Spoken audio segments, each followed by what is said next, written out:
almost on the N64.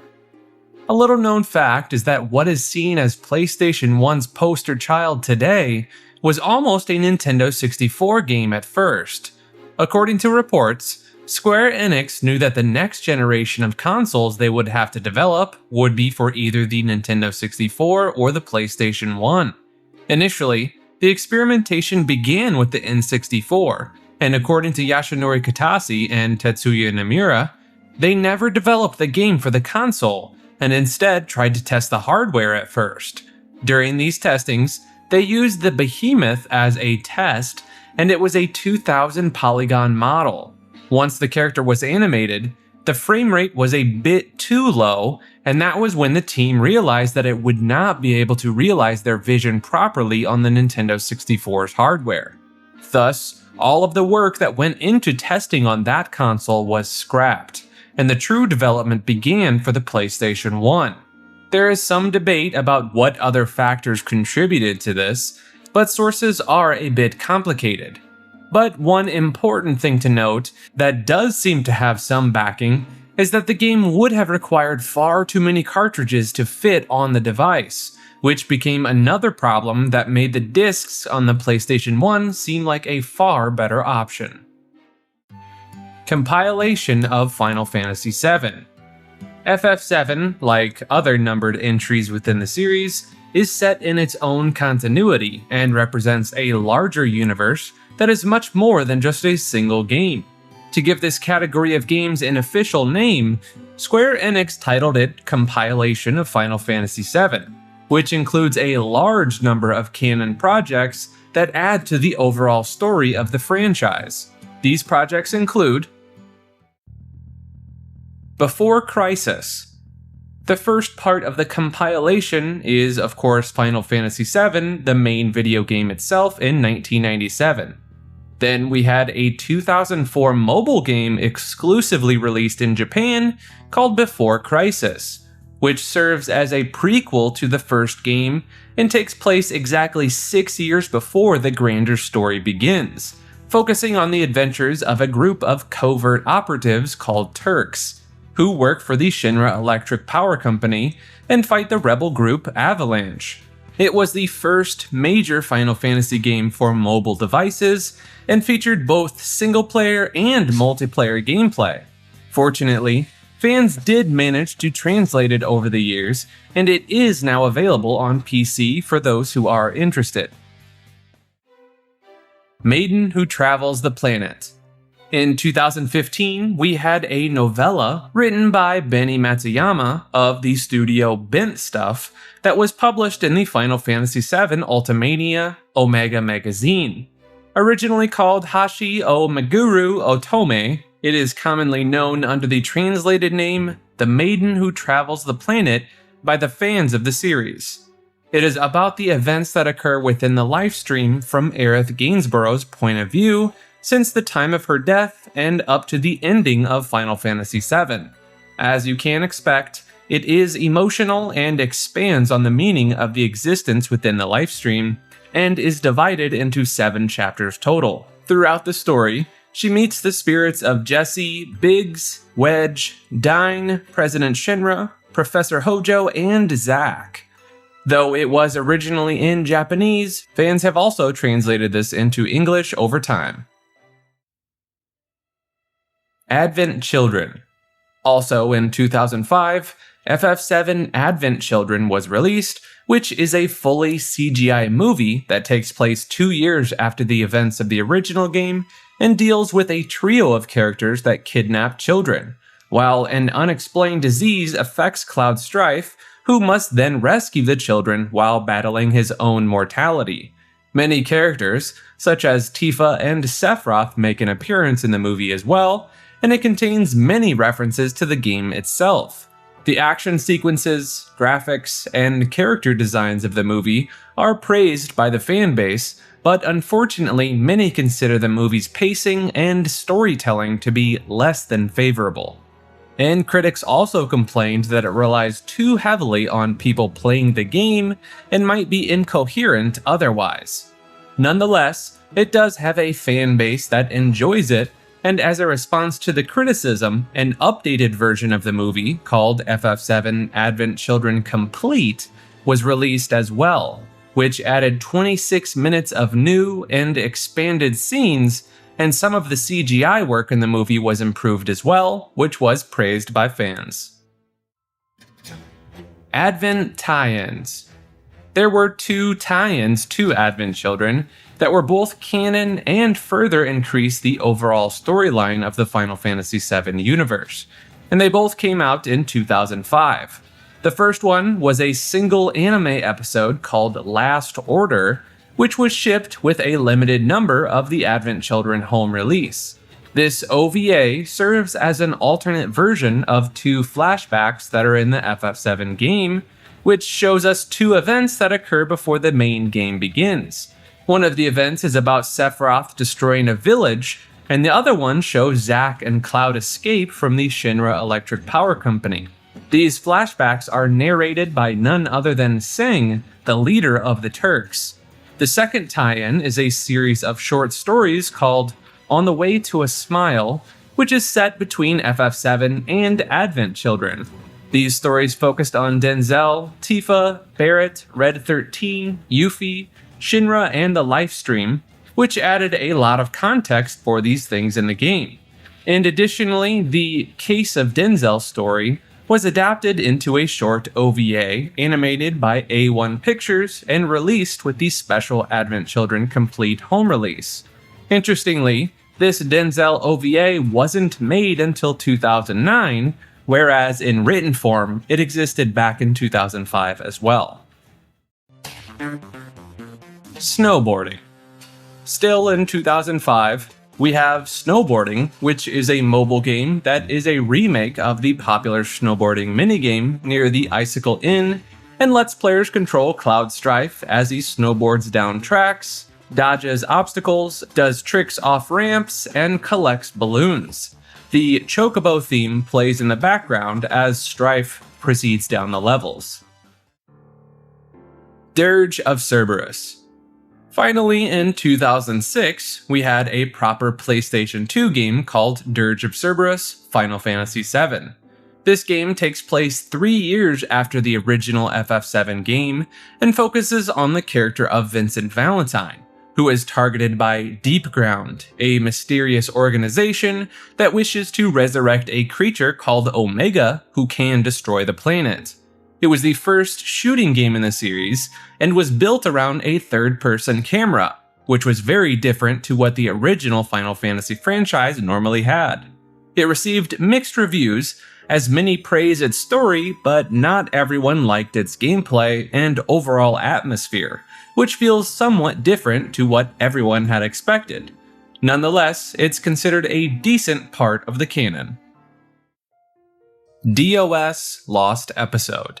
In the same year, we also have a game called FF7 Dirge of Cerberus Lost Episode, which contains a missing chapter in the story of the PS2 game, in which Vincent Valentine searches the Shinra mansion in hopes of finding answers to some of the questions that plague his life. Released on mobile, the game featured 3D graphics and the same third-person shooter gameplay that the PS2 version has. For a mobile game at the time, it certainly felt revolutionary to many. Crisis Core. In 2007, Square Enix released FF7 Crisis Core, which is a prequel to the first game and focuses on Zack Fair, who is a young member of the organization Soldier and an important character for the overall story of the compilation of FF7, which every fan already knows. The story takes place mainly throughout the war between the mega-corporation Shinra and the people of Wutai, and eventually goes into the events of Nibelheim. Eventually, it ends right before the beginning of FF7, bringing the entire thing full circle. The game was originally meant to be a PSP port of the mobile game spin-off Before Crisis, but unfortunately Square ended up deciding to make a new game altogether. The game received an amazing reception and sold incredibly well too, making up a total of 3 million lifetime sales. It's such a beloved game that it made people dislike The Last Order, for being contradictory, and it is being remade in 2 different forms, which we'll get into later on down in the iceberg. The Kids Are Alright. In 2011, we have a side story related to the Turk group called The Kids Are Alright, which was released in the form of a novel. It takes place shortly after the events of FF7 Advent Children, which means it takes place after the game. It follows a character of Evan Townsend, who is a private detective that lives in Edge and interacts with the Turks as well as other employees of the Shinra Electric Power Co. In the end, it leads to the confrontation with Kadash. Interestingly, the book includes several references to the rock band The Who, and the book name is a reference to the 7th track on their debut album, My Generation. G-Bike. You'd expect spin-offs to such an old game to come to a halt, since the franchise has gone through so many other mainline numbered entries, but it's undeniable that FF7 is almost like a separate franchise in itself. And thus, in 2014, we have the mobile game G-Bike. Though discontinued now, it was a free-to-play game that was a mixture of racing and RPG elements. Players controlled Cloud, who battled enemies while on a motorcycle, using weapons and magic, with other FF7 players helping him along the way. Interestingly, the game did not really have much of a story, but the producer said that you can consider it as something that took place within the events of the original game. The reception of FF fans towards the game was mixed, and many were particularly angry at Square for releasing such spin-offs rather than working on the FF7 remake that was at the time in limbo. Past stories. In 2020, we have a short story that was included in the FF7 Remake World Preview called Picturing the Past. Though this is a companion to the remake, it is still considered a decent story by fans of the original game because it adds extra story to the lore, especially around Aerith. It's about an unnamed military trooper from Shinra who knew Aerith as a child, and he begins an investigation into the events of the past that the reader experiences from his perspective. And this was then expanded in 2021 with A Trace of Two Pasts, which was a Japan-only novel featuring Tifa and Aerith, and was translated by fans online. Similarly, it's about the remake, but it's still liked by fans of the original too, since it's not exactly contradictory, and focuses on the lives of those two characters. The First Soldier. At this point in time, any main or spin-off FF7 projects are generally related to the remake timeline.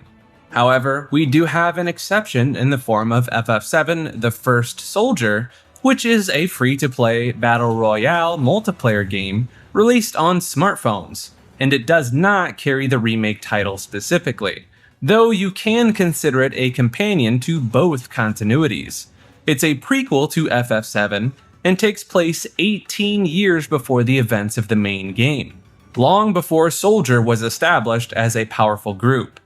Though it was released on November 17, 2021, it's ending its services next year on 11 January of 2023, which is very fast, but not surprising since the Battle Royale craze died fast, and only a few games like PUBG and Fortnite are still considered relevant. FF7 Remake. It is the era of remakes, and when a video game is as iconic as FF7, it's no surprise that it was going to be remade as well. However, surprisingly, this was not a random cash grab remake that was being made as a trend, but in fact, it was considered in the company long before it was eventually released.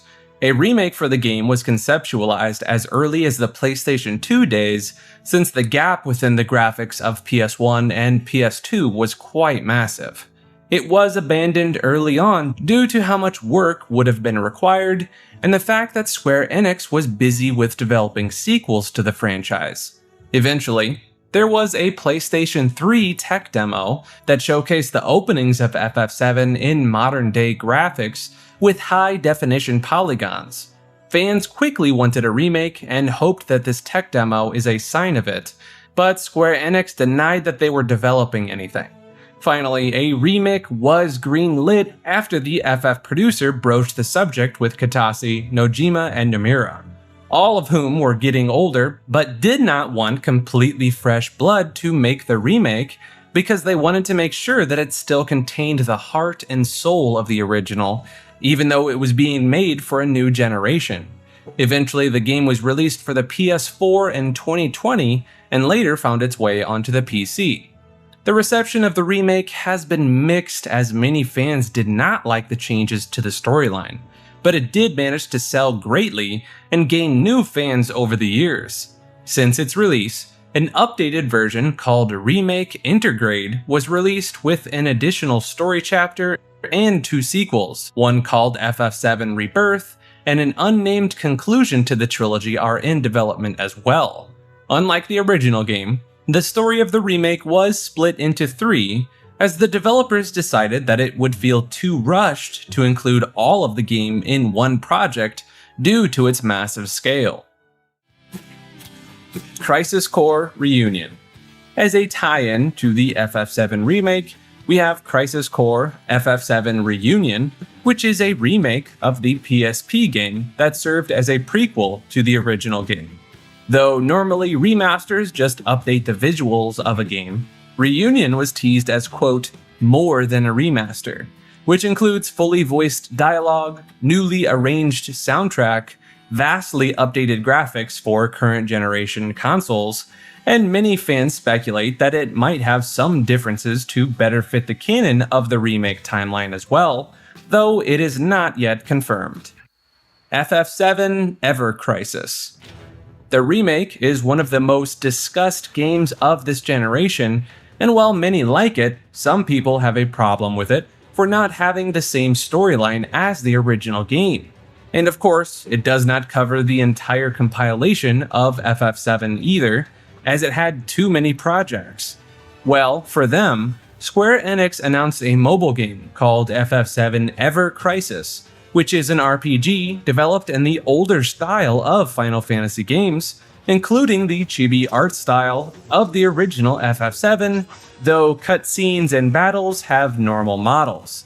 It is a remake of the entire timeline of the first game, with more faithful storytelling that is meant to satisfy those who don't like the new story. All canon titles, such as Before Crisis, Crisis Core, Dirge of Cerberus, Advent Children, and Final Fantasy itself are included in this game as story chapters that can be freely played. The reception to this announcement is mixed, since it's a free-to-play mobile game and features loot boxes and microtransactions. But it's the first time that fans will be able to properly enjoy stories like Before Crisis without the need of PC emulators and fan translations, which is great. And of course, new content not present in the original game is included as well, such as backstory chapters for certain characters. This alternate remake is currently in closed beta for this year, and further release-related information is not yet known. Aerith or Aerith name debate. This name has been a topic of debate within fans for a long time, since it has been written differently in the Japanese and worldwide releases of the game.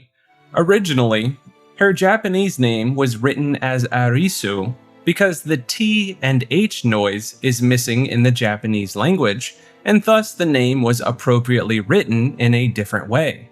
This was mistranslated in the first English release because the localization was done by a person in Square Enix US branch, Michael Basket, who was working under tough constraints and lacked communication with the development staff, which led to many errors.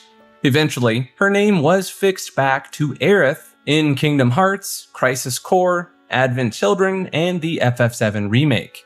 And interestingly, if you do a skip in FF7, which adds Aerith automatically to your party, she simply gets the Aerith name straight away. so it seems to have been pre-programmed somewhere but did not end up in the proper release until later. Secret Zack Flashback. In Disc 3 of the original FF7, after Cloud recovers, the player can go to the Shinra Mansion to experience a flashback that shows Cloud's last moments with Zack after they escape Nibelheim. This is often missed by many players because there is no reason or indication for players to go back to that mansion, so those who visited were surprised with a heartfelt flashback, while those who had no idea that they should go back completely missed this footage, which was very common. A boost for PS3 sales. It's no surprise that a video game can boost the sales of a gaming console, which is usually seen with console exclusives like God of War or the old Halo games. However, FF7 is popular to the point that the release of the movie boosted the sales of the console, which is in part because of the demo as well.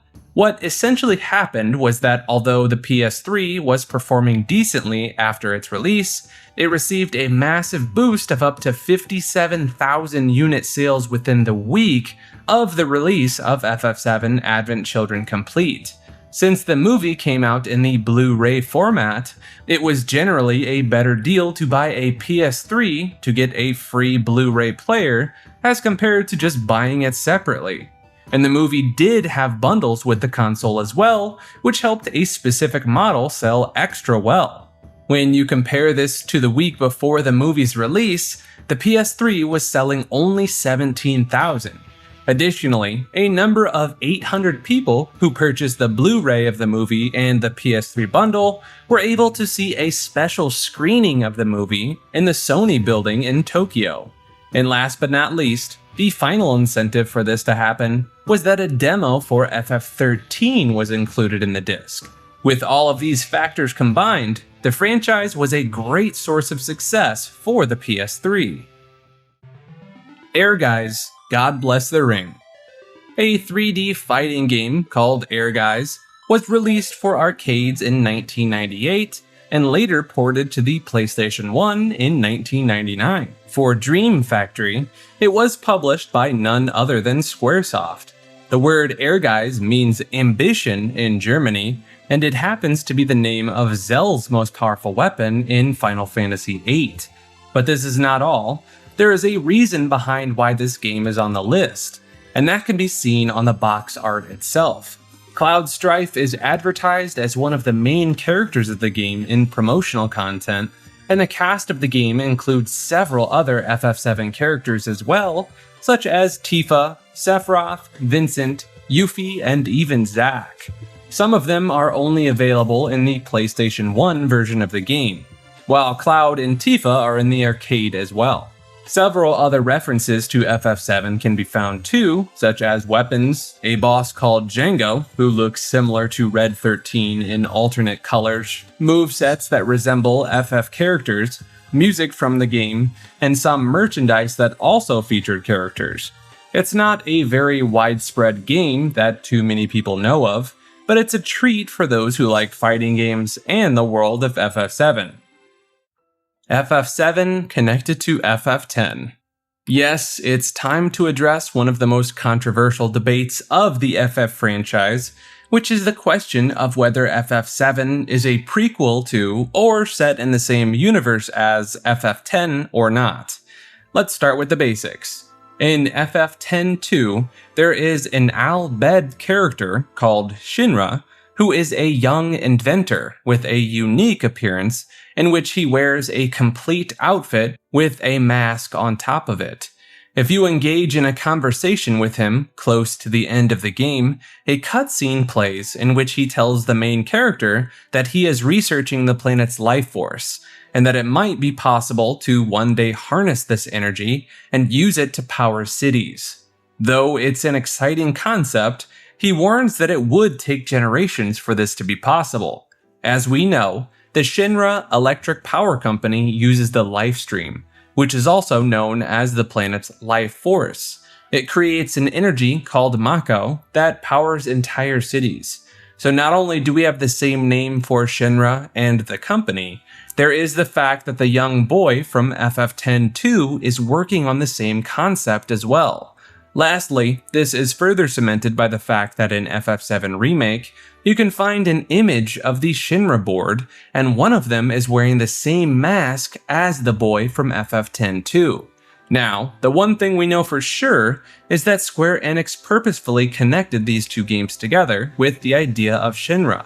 What's left to discuss now is whether this is just a fun Easter egg or an actual part of the canon. That means FF7 is in the same universe as 10. Let's look at the official sources. First of all, in the FF7 Ultimania Omega, it is stated that Shinra is unable to make Mako energy due to limitations of his time, despite financial help from Rin. But it is implied that a future generation, perhaps 1,000 years or later, might be able to make use of this when the Shinra company is founded there. And this made many fans believe that the two games are connected and in the same canon universe. However, Nojima stated on a French FF website that this story was a joke that started because when the staff created FF10-2, the idea was to have a new world, but it ended up looking a lot like FF7. Thus, they added a joke in the Ultimania that the two might be the same thing. However, it was meant to be an anecdote and was misinterpreted by people over the years as confirmation rather than a joke. Interestingly, however, things are not that simple, as even people within Square Enix seem to have a different opinion, not just the fans. The greatest example of this is the fact that producer Yasunori Kitase ended up confirming a few years later that the worlds of FF7 and 10 are in the same universe in the interview. Right after he said yes to this question, he quickly added, quote, "a little." Then he went on to explain that the scenario writer suggested that the character of Shinra from FF10 might have something to do with the Shinra company in FF7. Though he spoke in Japanese, this has been translated accurately, and there seemed to be no confusion, which means that in the eyes of Yasunori Kitase and the scenario writer, the games are indeed in the same universe. And this is a contradiction to what Nojima said, as it was only a joke in the Ultimania book. Thus, it seems that Square Enix's staff is just as divided on the topic as the fans themselves, and you can believe whatever version you like more personally, as both are equally true and false depending on who you trust more. FF7 is set in Japan after an accident. In the same interview, FF7 Remake producer was asked if FF7 was set in Japan after a big accident, which is something that the fans theorize often. Surprisingly, his answer was yes, and he went on to elaborate that the wall market is based off of Kabukicho in Shinjuku. When asked if this means that FF10 is also set in Japan, since they took place in the same universe, in his view, he said that it is not true, though Asian influence is certainly to be found in the game. Costa del Sol Villa. In the town of Costa del Sol, after the meteor had been summoned, the player can purchase the villa of President Shinra for the price of 300,000. Then it gets renamed to Villa Cloud and is a location that he can visit whenever possible. Golden Saucer Date.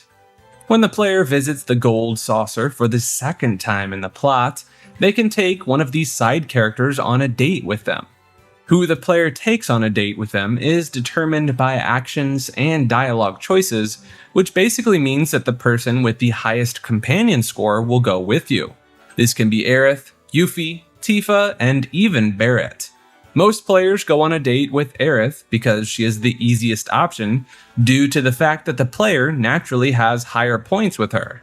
And the hardest option is Barret, since it takes a lot of effort to have such high points on him. On the PS4 version of the game, if you successfully go on a date with Barret, you unlock the Best Bromance trophy. Aerith's Apparition.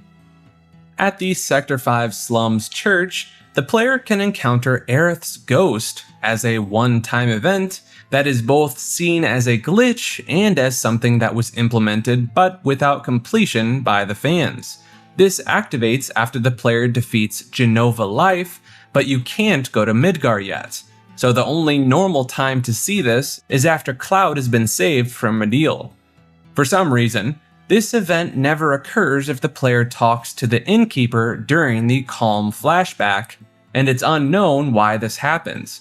When you do encounter the ghost, whether you walk towards it or leave the room, Aerith disappears. And if you unlock dialogue assigned to the NPC by using a save point in the left area of the church, they say things like, quote, "That woman just disappeared right there around the old church. I waited a long time, but she never came out again." This dialogue makes it feel less like a glitch and more like a scrapped idea that got left in the programming, though it could be referring to the time Aerith escaped the church through the roof. Lucky Sevens. All Lucky Sevens is an Easter egg in FF7 that occurs when a unit's HP is exactly 7777. This causes an in-game message to appear that says, "All Lucky Sevens," and the character's name flashes in the character menu as well. What happens then is that the lucky character will barrage its enemies with attacks, with each of the 64 hits dealing 7777 damage, and after that, any subsequent attack will still hit for that much damage until the character's HP changes. If the HP did not change and the battles end, the HP of the character drops to 1 automatically, so that this Easter egg cannot be reused infinitely. Even though it's an official Easter egg, it can cause a few problems, such as poison status giving 7777 damage and causing an immediate death, as well as the fact that Vincent's limit break behaves oddly. A few graphical glitches can happen, and some bosses have so much health that you'll eventually run out of the status. Rude avoids Tifa. When the character of Rude is finally in a fight against your party, he will not attack Tifa, and avoids her even though he attacks everyone else. The only case in which he might still attack her is if she's the only party member still alive. To further cement this, in a cutscene in the FF7 remake, Rude purposefully steers the helicopter away from her when Reno is trying to shoot at Cloud and Tifa on the Sector 7 pillar. When Reno asks for an explanation, Rude makes a funny excuse saying his hand slipped. And furthermore, in the remake, he deals very minimal damage to both Aerith and Tifa and tries to incapacitate them mildly. This is, of course, because he has a crush on Tifa, which he admits to in a conversation with Reno, saying he likes her in the original game. Losing at Fort Condor. If the player moves to prevent enemies from reaching the shed at the top in the Fort Condor strategic minigame, they have to fight CMD Grandhorn as a boss fight. If the player loses the boss fight, they do not get a game over. Instead, they get ejected from the fort and lose a lot of huge materia. And then they are unable to return to play the minigame again, as the rope that can be used to climb back up is missing. Vincent and Yuffie in the final cutscene. For some reason, which might simply be time constraints, Vincent and Yuffie are nowhere to be seen in the final CGI cutscene of the game, even if they are part of your in-game party. Fortunately, this was explained in the opening cutscene for Dirge of Cerberus, explaining this by showing that both of the characters were in Midgar, and were helping the civilians in the area evacuate while the fight with Sephiroth was taking place and causing damage to the environment. Red Submarine. A bit later into the game's story, when on the search for huge materia, your party will be transported in a red submarine, which gets into an underwater boss fight.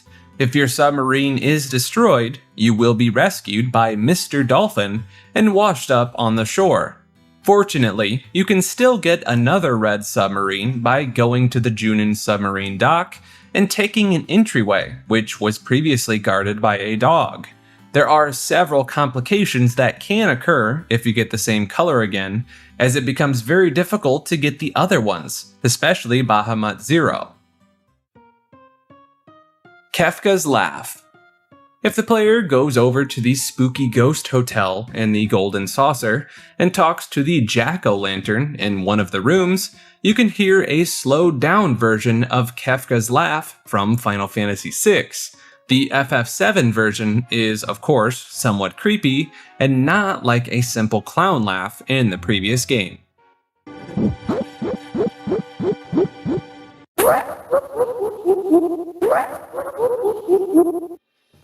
Cloud sings Xenogears. If the player tries to talk to Cloud while he's recovering in the Medial Hospital, they will hear incoherent ramblings. However, there is a chance of running into a unique dialogue option where Cloud will sing out, quote, "A billion mirror fragments, small, light, taken, angels, singing voices, Xenogears," which is in fact the theme song of another cult classic Square Enix game, Xenogears. Earth or Gaia.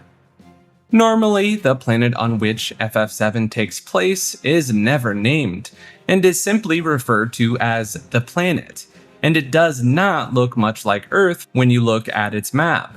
But in one instance, you can see that it's called Gaia, and when you see its solar position, it is in Earth's place. This can be seen even better in one of Sephiroth's attacks, where he destroys Pluto and Jupiter, and then blows up the sun to harm the player.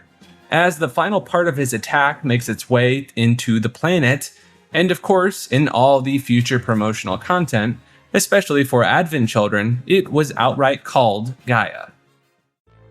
Vincent's Mug Glitch. Whenever Vincent uses Mug, the next attack animation is skipped, whether it's the player's attack or the enemy's. The damage is still calculated as normal, even if it does not appear. Thus, this glitch has been used for decades by both speedrunners and casual players, as skipping attack and summon animation saves a ton of time. And this glitch can even be exploited into skipping boss death and post-death scenes, which is a lifesaver for the speedrunning community. FF7 NES D-Make. FF7 was D-made for the Nintendo Entertainment System by the Chinese company Shenzhen Nanjing Technology in 2005. This D-Make contains the entirety of the FF7 story, though it skips a lot of side content since this is such a small game after all. The reception to the D-Make has been mixed, as many praise the fact that this small game manages to cover the entire storyline of it. However, it received criticism for its difficulty and balancing problems, which makes it a frustrating experience. Nonetheless, it's remarkable that you could play Final Fantasy VII on an NES if you had no other way back in the day. Red Man in Coral Prison. In the Coral Prison, you can find a mysterious and unique model of a red man directly underneath the chest texture. It's unknown why this model is left behind, since it serves no purpose in the game, but some players speculate that a developer might have left it behind on purpose as a signature of sorts. Though you can only find the red man by fiddling with the game's files, he's still hidden behind a layer in the actual game. Debug Room. There is a debug room in FF7, which is meant exclusively for the game's developers, and it includes links to a lot of the game's content, such as FMVs, battle scenarios, and towns, which was used to test out the content in the game during development. For a long time, there was no legitimate way of entering the debug room, as even though it was left in the game's files to not mess up programming, it was not meant to be accessed by the player. Thus, players need save game editing and hack tools to enter this room. Fortunately, over a decade after the game's release, fans figured out how to enter the debug room on the PC version of the game without the use of any editing or hack tools. The method is long and convoluted, but it basically makes use of several glitches that helps the player warp into the debug room, which makes this the most legitimate and in-game way of doing this. Cloud in FF Tactics is canon. In Final Fantasy Tactics, you can find Cloud as a guest character that can even be recruited into your party, which makes his appearance far more important than a simple cameo. Though most fans assumed it's just a non-canon guest appearance, the Ultimania Omega book confirms this appearance as canon by saying that Cloud was pulled into another dimension after the Northern Crater incident. Thus, he was truly there during the events of Final Fantasy Tactics. Aerith's post-death dialogue. If you hack in Aerith after her death using hack tools like GameShark, she has additional dialogue for the later parts of the game. This caused speculation within the fans that the events of the game might have originally intended to play out differently, or at least in a different order, as she should have no dialogue otherwise for these parts of the game which exist after her death. Tifa's orthopedic underwear. While the party is being told the events of Nibelheim through Cloud's flashback, the player can enter Tifa's house, and then the player can enter her room, as Tifa asks them if they did that. If you answer yes, you will see that she's not home and you're free to go around her house. If you interact with her wardrobe, you will get an item called the orthopedic underwear. When Tifa hears Cloud recall finding her underwear, she scolds the player for joking about this situation. Red 13 clones. During the early stages of FF7's development, there were plans to include an expanded storyline for Red 13 by introducing two clones of his called Cobalt 14 and Indigo 15. According to reports, there would have been a battle between the three, and the player would have had to figure out which of the three is the real one to avoid killing him. And after the battle, Red 13 would have asked the player to spare the clones, as they are the closest thing he has to more of his kind. Eventually, these clones would have reappeared in the final dungeons with cybernetic enhancements, with a determination to prove their superiority over the real Red 13. All but three. As unearthed within an oral history interview done by Polygon, the writer of FF7, Yoshinori Kitase, originally wanted to kill every single character in the player's party during the Midgar parachuting scene, except the final three members that they had chosen in the endgame. Fortunately, Tetsuya Nomura talked him out of this idea, and thus we have the ending where more members had survived. Ironically, Tetsuya is the one who killed Aerith in the original game. The Bookend. The final ending of Final Fantasy VII is considered confusing by many players due to its vague nature, and some believe that it hasn't been explained properly even today. This is mainly because the last thing that we see in the cutscene is Aerith's face, and it's placed in the exact spot as the opening cutscene. This led to a lot of speculation regarding the meaning of the ending, and the most popular one is that Aerith might have seen the entire events of the game as a vision, and thus was already aware of many things, including her own death. This theory is further supported by the fact that FF7 Remake picks up exactly where the original FF7 left off with Aerith's vision. If this theory is true, then it would make a lot of sense as to why Sephiroth and Aerith seem to be aware of the original game's events in the remake, and thus a new timeline would be branched by everything that happens differently this time around. Emerald Weapon in Crisis Core. There is an Easter egg in Crisis Core that shows the player a frozen emerald weapon buried deep inside the Benora underground. Once the player enters the area, they can see the emerald weapon's shoulders emerge from a large formation of crystals. It's impossible to get any closer or move the camera since this is a PSP game, but it's very clear that this is the same weapon that we see in FF7.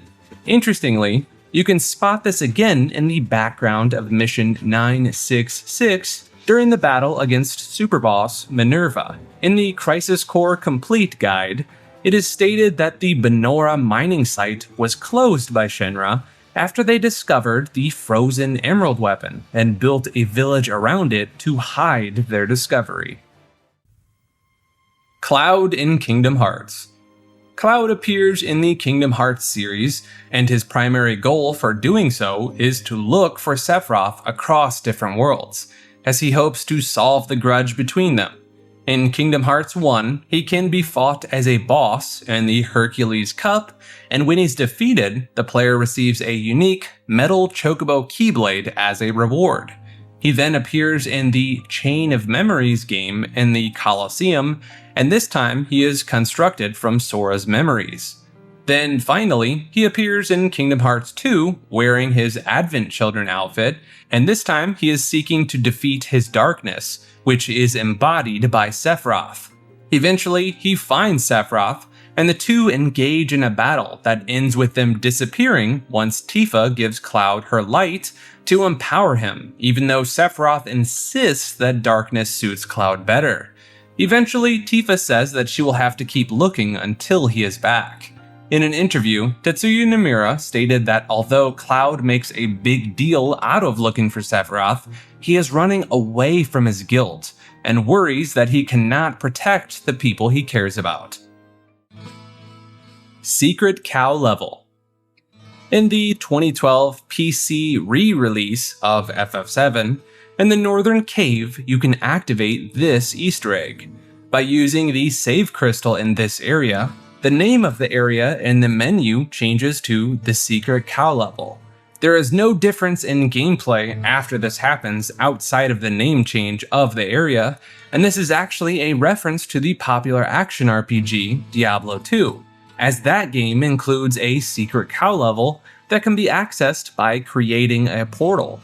Many FF7 fans get confused about this Easter egg because Diablo 2 released a few years after FF7. But the explanation is very simple. This Easter egg is included in a game a decade after Diablo 2's first release. Ketchi's true pronunciation. This name is often confused as Kate Sith due to how it's spelled. However, its true pronunciation is Ketchi, as the name is Scottish Gaelic, which means fairy cat. This explains why he has a Scottish accent in all future appearances that feature voice acting. Interestingly, fans still debate whether the true pronunciation is Ketchi or cat shit, among other things.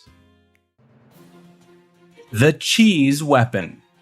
One of the greatest and most detailed rumors about FF7 is that the player can fight a secret cheese weapon, and the method to do this is a long, elaborate process. It is stated that you need a weird chocobo by defeating Genova Synthesis, Bizarro Sephiroth, and Safer Sephiroth, and then run away when the final Sephiroth fight begins. Keep doing it until you escape in a 1 in 128 chance, and then you will be standing outside of Midgar. This will start the Meteor Battle, and once you defeat it, it will land on Don Corneo's mansion. Then go into Midgar using the disabled key item Pogo Stick, and find a spotted chocobo inside the mansion.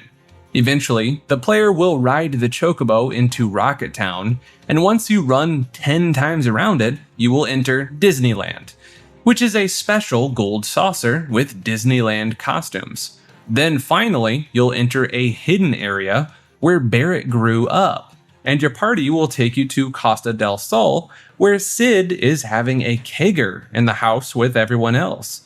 Then there's a fourth hidden option, and if you select it, you will fly to the moon, and within 10 seconds you will encounter the cheese weapon. There are even detailed stats for this weapon, which claim that some of his attacks cause over 8,000 damage, and that its HP is 2 billion. Final Fantasy VII is no stranger to rumors, but the ridiculously detailed nature of this one makes it hilarious, and even says that the cheese weapon will summon 4 Cheezosaurus Rexes within the fight. Bringing Aerith back. The most commonly popular rumor of FF7 is bringing Aerith back. Ever since the game was released, fans had been speculating that there is a secret way of bringing her back to life, and since information was much more difficult to come across, at the time, the internet was filled with believable rumors that claimed if you follow specific methods, Aerith can be brought back to life for a secret ending, which included things like buying a rose when meeting Aerith for the first time in the game, among many other steps. Once players followed these rumors step by step and realized that none of them work, the people spreading the rumors added a new step that claimed this can only be achieved in the Japanese version of the game, and then it was removed from the international release to make up for time constraints. Fortunately, these rumors were laid to rest once Nomura told the UK publication Edge that, quote, "None of these rumors are true, and even though the world expected us to bring Aerith back to life, we did not. We had decided this from the beginning and did not want to include the cliches of undoing meaningful deaths." He even insisted that if the game was remade, she will die again. Although this might not be entirely true, as the remake timeline implies that she could live. Furthermore, producer Sakaguchi stated that he allowed Aerith to die as an expression of grief as his mother died during the production of Final Fantasy III. He wanted to craft a story that showed that even if someone passes on, they're not gone altogether. Thus, with the concept of the life stream, we can see that she still exists in some way, and the cast keeps going forward to save the world while coping with the loss, which in turn is similar to how Sakaguchi felt regarding his mother's death. It shows us how much people love Aerith and that they truly wanted to try everything possible in hopes of bringing her back, which is similar to how grief works with real loss as well. Lincoln Continental. The song Lincoln Continental by rapper Danny Brown directly samples the main theme of Final Fantasy VII, which can be easily spotted by any fan of the game in the background of his singing. I'm the president, I'm the mayor, ho. That bitch my first lady, I tell her where to go. The Dirge of Cerberus cliffhanger. In Dirge of Cerberus, players can unlock a secret ending by collecting all the G-files, which are hidden throughout the game. This ending shows the body of Weiss lying on a flooded cavern, which sends out a shockwave that awakens Genesis. Genesis then approaches the body of Weiss and tells him, quote, "This is not the time for slumber. We have much to do." He then picks up his body and flies away with it. This is one of the last scenes you can see in the original FF7 timeline, and it ends on a cliffhanger, as we never get to see the continuation of this storyline with the revived Genesis.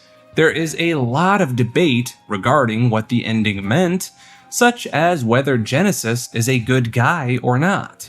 And some even think that this might not be the real Genesis, as his eyes are green because of Mako, yet in the Dirge of Cerberus ending, they seem more blue. And of course, there is the fact that some think Genesis died for good in Crisis Core, as his body was taken by Nero and Weiss. The last scene ever in the compilation of FF7. Though many people believe that the very last scene in the compilation is the secret ending from Dirge of Cerberus, the truth is actually much different. The very last scene we see in the original timeline is actually in the original game itself, which takes place 500 years later after the events of the main game, and shows Red 13 running around his cubs as he stares onto the ruins of Midgar, with nature having taken the entire structure. The title of the game pops up, and you can hear children laugh in the background, with birds and other nature also present in the sounds. An updated version of the scene was also included in the complete version of Advent Children, which does not play out differently, but does show us the same thing in better CGI. Red 13 and Vincent's Pact. The final scene in the compilation of FF7 has been interpreted in several different ways, as some believe that Red 13 was showing his children where his legacy began hundreds of years ago, while others simply see it as a heartfelt ending that shows he is not alone, despite being immortal. And of course, some even assumed that this means Earth was destroyed, though that was thankfully proven wrong with Dirge of Cerberus. Anyway, there is in fact an official reason behind Red 13 traveling back to Midgar, and this is the pact that the two immortal characters made with each other, which takes us to the On the Way to a Smile story.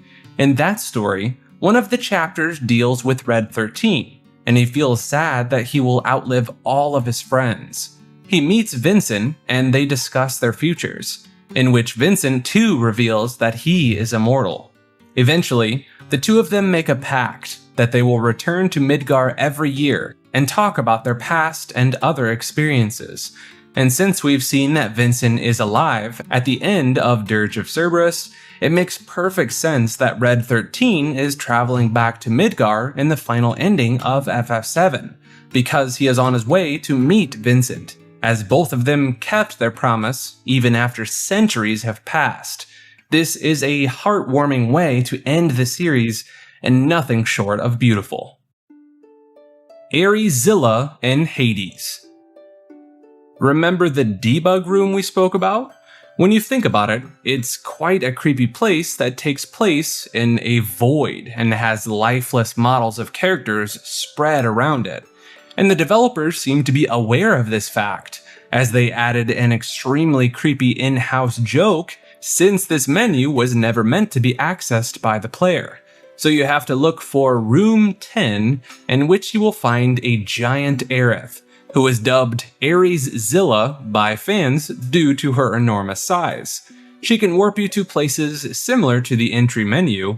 There are many places where she can send you to, some of which can crash the game, or in orders of the story not normally accessible. The last place says Hades, and if you select it, Aerith creepily says, "Silly, didn't anyone tell you? This is Hades." So there we have it, folks. We're all dead in the debug room and live in hell of all places. Translation errors. It's a secret for none that the original translation for FF7 is a subject of many errors, such as typos, grammar, and even character names. The most popular examples include things like Aerith's name, "This guy are sick," "off course," "bay cows," "orthopedic underwear," and more. Some of them are more notable than the rest, such as how one FMV cutscene says Midgal instead of Midgar on a vehicle, and how Safer Sephiroth makes little sense and was most likely supposed to be something like Seraph Sephiroth, or at least Sepher Sephiroth, which would have meant some approximation to the Book of Numbers. Furthermore, an item called Tooth Ring can be obtained in the game, which obviously meant tough. And last but not least, the Bay Cows typo ended up becoming the official name of a full game localization overhaul done by fans, which fixed the language problems of the game. Sephiroth's glove. An inconsistency in the FMV cutscene of FF7, where Sephiroth kills Aerith, can be found on Sephiroth's hands. When he's jumping down from above to attack Aerith, he's not wearing any gloves.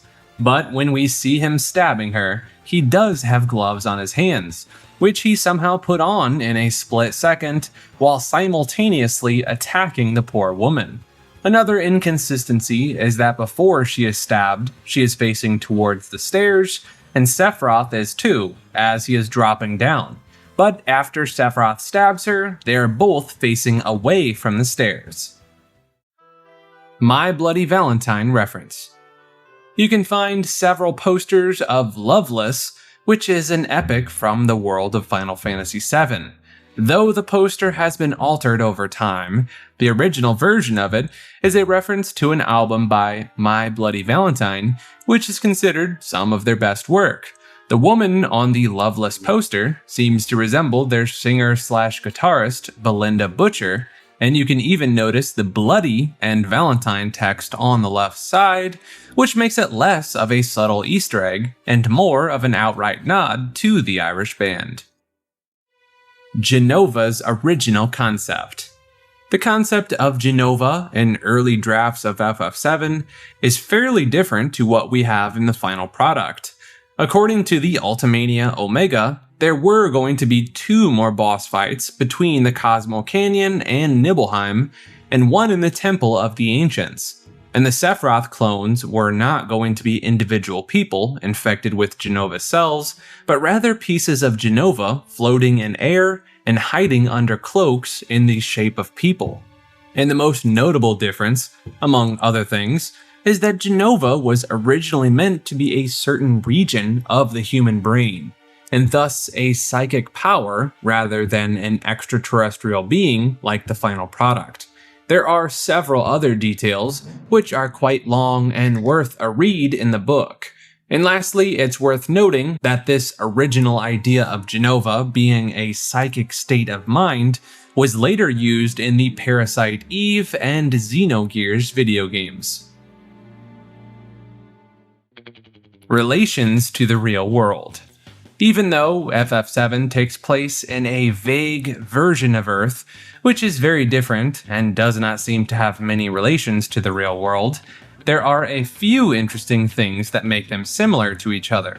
For example, one food item is called Korean BBQ, and Tifa's bar has a sign that says Texas. This is pretty much a small oversight rather than something that confirms that world as ours. Silver Chocobo rumor. Another popular rumor of FF7 that people often fell for was that you could obtain a silver chocobo by specifically breeding certain colors together, and that the chance of getting that chocobo was variable rather than something you could get immediately. Thus, many misled players kept mixing colors, hoping they could get lucky and snag a silver chocobo.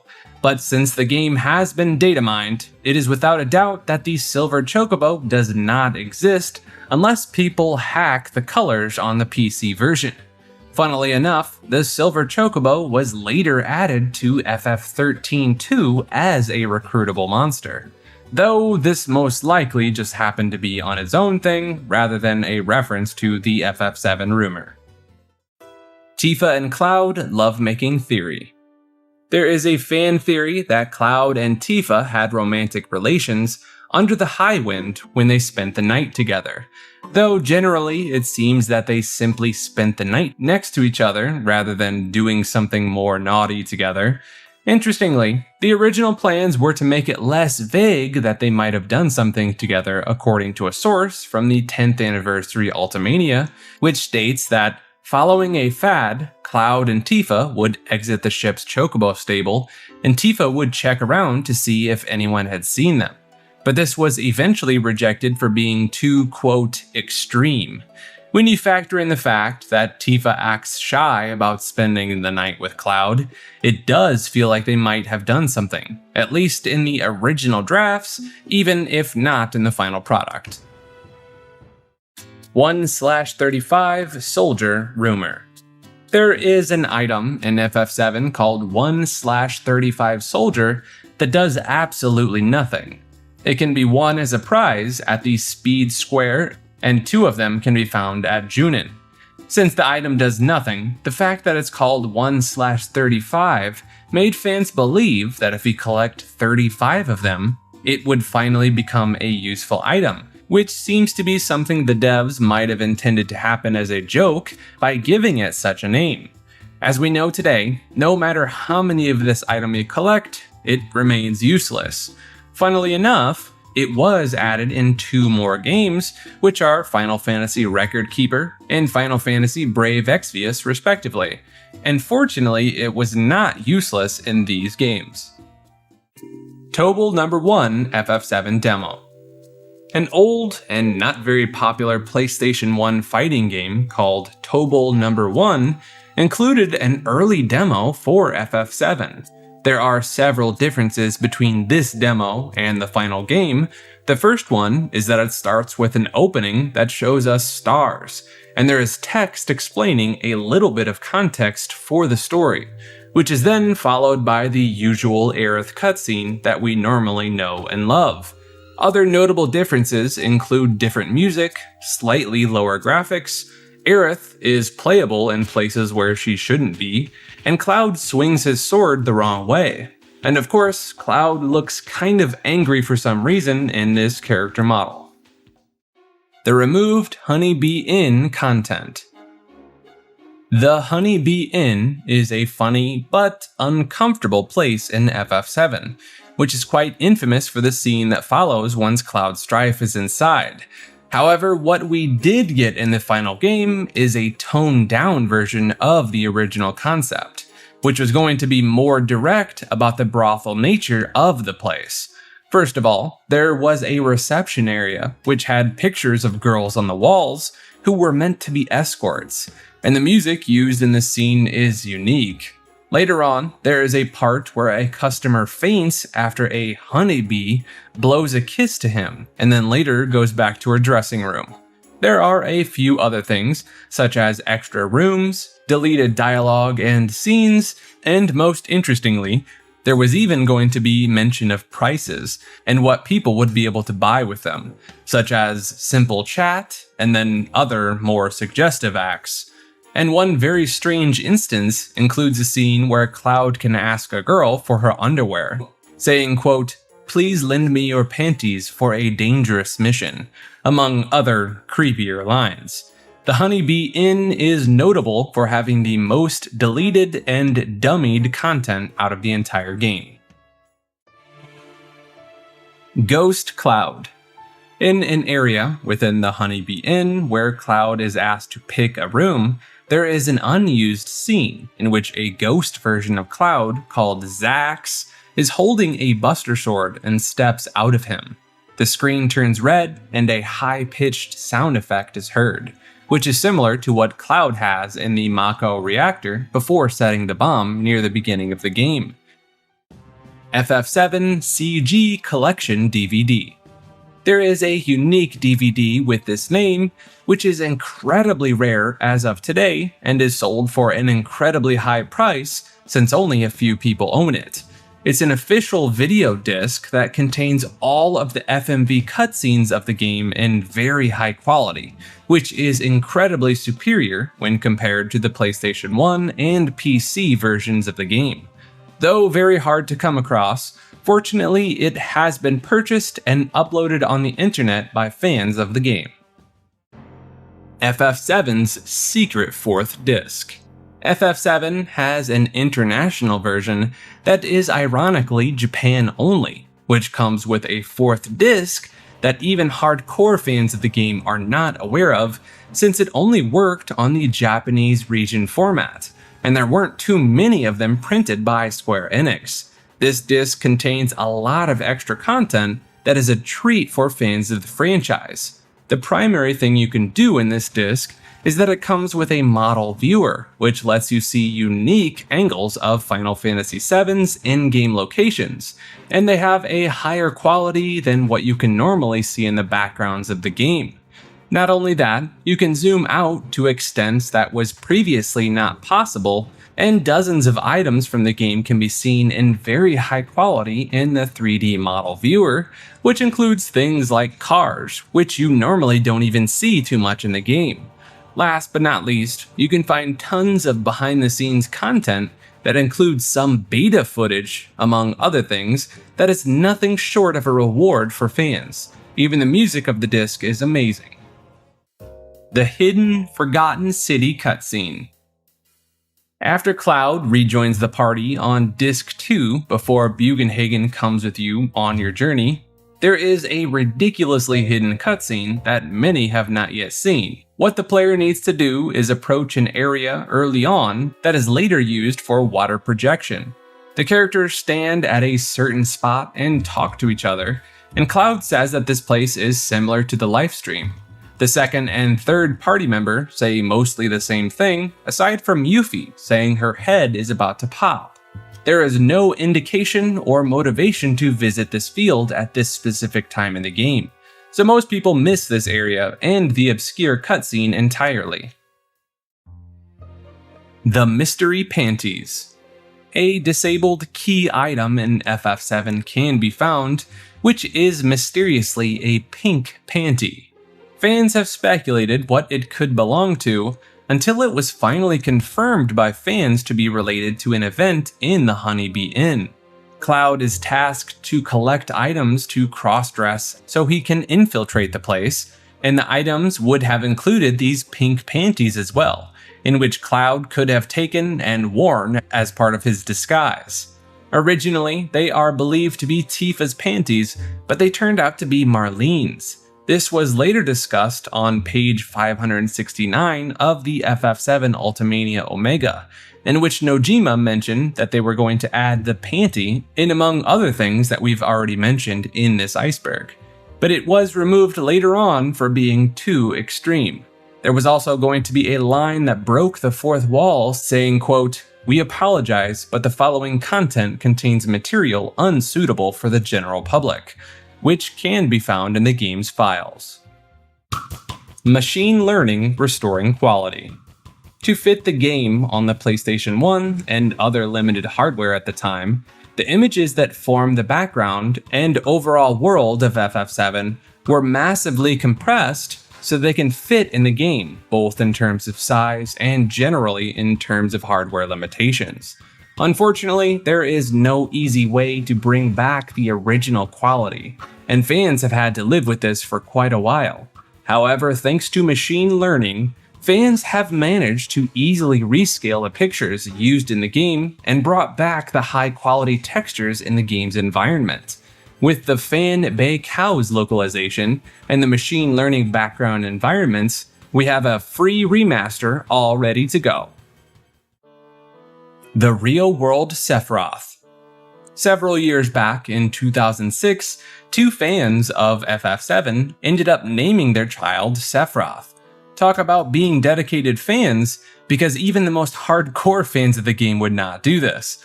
The reactions from the fan base to this are mixed, as some think it's great, but many others think that this will cause the child to get bullied and it is a bad idea.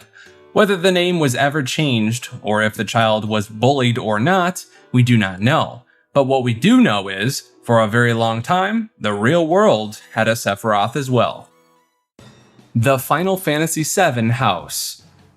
When you go into the darkest depths of the internet, you can learn how horrible some fans of a game can be. But nothing comes close to the story, where a young woman ended up forming a cult house out of Final Fantasy VII. By gathering a bunch of super fans of the game, what happened was, a woman created a FF7 house who attracted a bunch of gamers, and initially it was just about role-playing characters from the video games, mainly FF7. It started out as something that many believed as a joke, but ended up going darker, as it turned out that the woman actually believed that she was the fictional character, who had been subject of a reincarnation, and that other people in the house are similar as well, such as spirits, reincarnated people, or fictional characters. Apparently, this led to several other houses as well, turning them into a cult, which locked the participants away from the rest of the world. And it took one member a lot of effort to escape, which finally brought this story to the outside world. The details are a lot, and much of it is about abuse, manipulation, and being forced to live in very disgusting environments, full of rancid smells and terrible hygiene. And the strangest piece of information is that their leader tried to forcefully ship people together because they truly believed that they were certain fictional characters. The inaccessible black materia model. At a shop in Icicle Inn, there are a bunch of stairs behind the counter that the player cannot access in a normal playthrough. However, if you hack into the game to get past the counter, you can find an enlarged black materia model at the top of the stairs. This model has no purpose in the game or the scene itself, and the object is named as goods in the scene data. It is speculated that it was meant to be a representation for the shop's wares and was never fully implemented into the game. The Hell House Theory. The Hell House enemy in FF7 is an obscure concept, to say the least. It looks like a normal house at first, and then turns into a creepy creature with 3 arms and 4 legs. Fans have tried to understand what this house is supposed to represent over time, but have had very little luck figuring it out. The most common theory is that Shinra might have created this house to prey on the homeless population of the slums, so that the house would eat them, and then Shinra would use the victims for experiments. Eventually the house pretends to be normal so that no one notices what's truly going on. The Ancient's Cave. There is a mysterious cave that can be found on the path towards the ancient capital. It is hidden partly by the shadows of a cliff, and you can notice it thanks to images that have been uploaded by fans on the internet.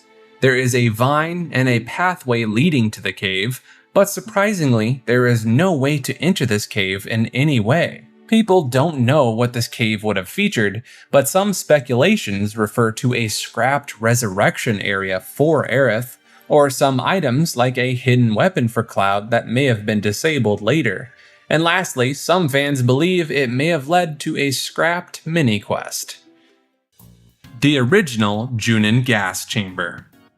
Gas chambers are never a good idea, and when Tifa is thrown into one at one point in FF7, it's very fortunate that she escapes before she is tortured inside of it by the antagonists. However, one interesting thing to note is that the gas chamber room in Junin was originally going to be far more creepier than it is in the final game, which would have implied that it is used for a lot more torture than you'd expect. In the final game, however, it's more of a simpler, small room with one chair that is hardly even stained. The Falling Soldier.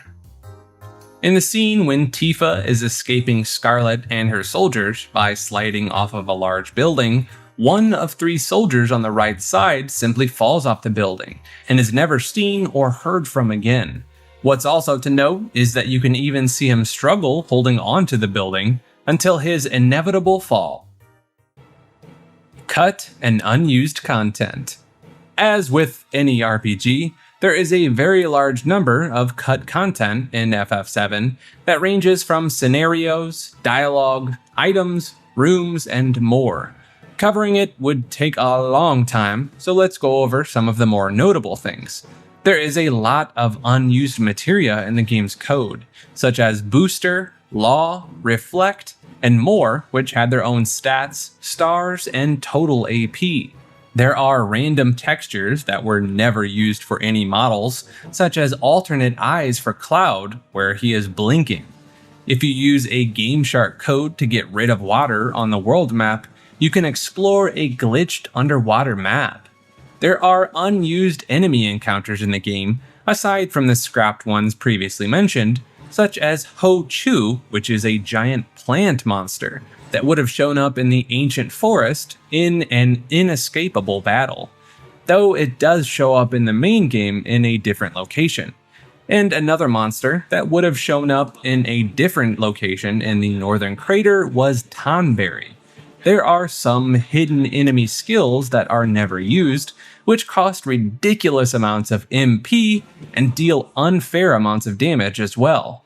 As for locations, we have the unused Honeybee Inn rooms that we never get to see without hacks, and a bunch of field maps that are never used, which include a factory, a hill, and a mystical tree in Northern Cave.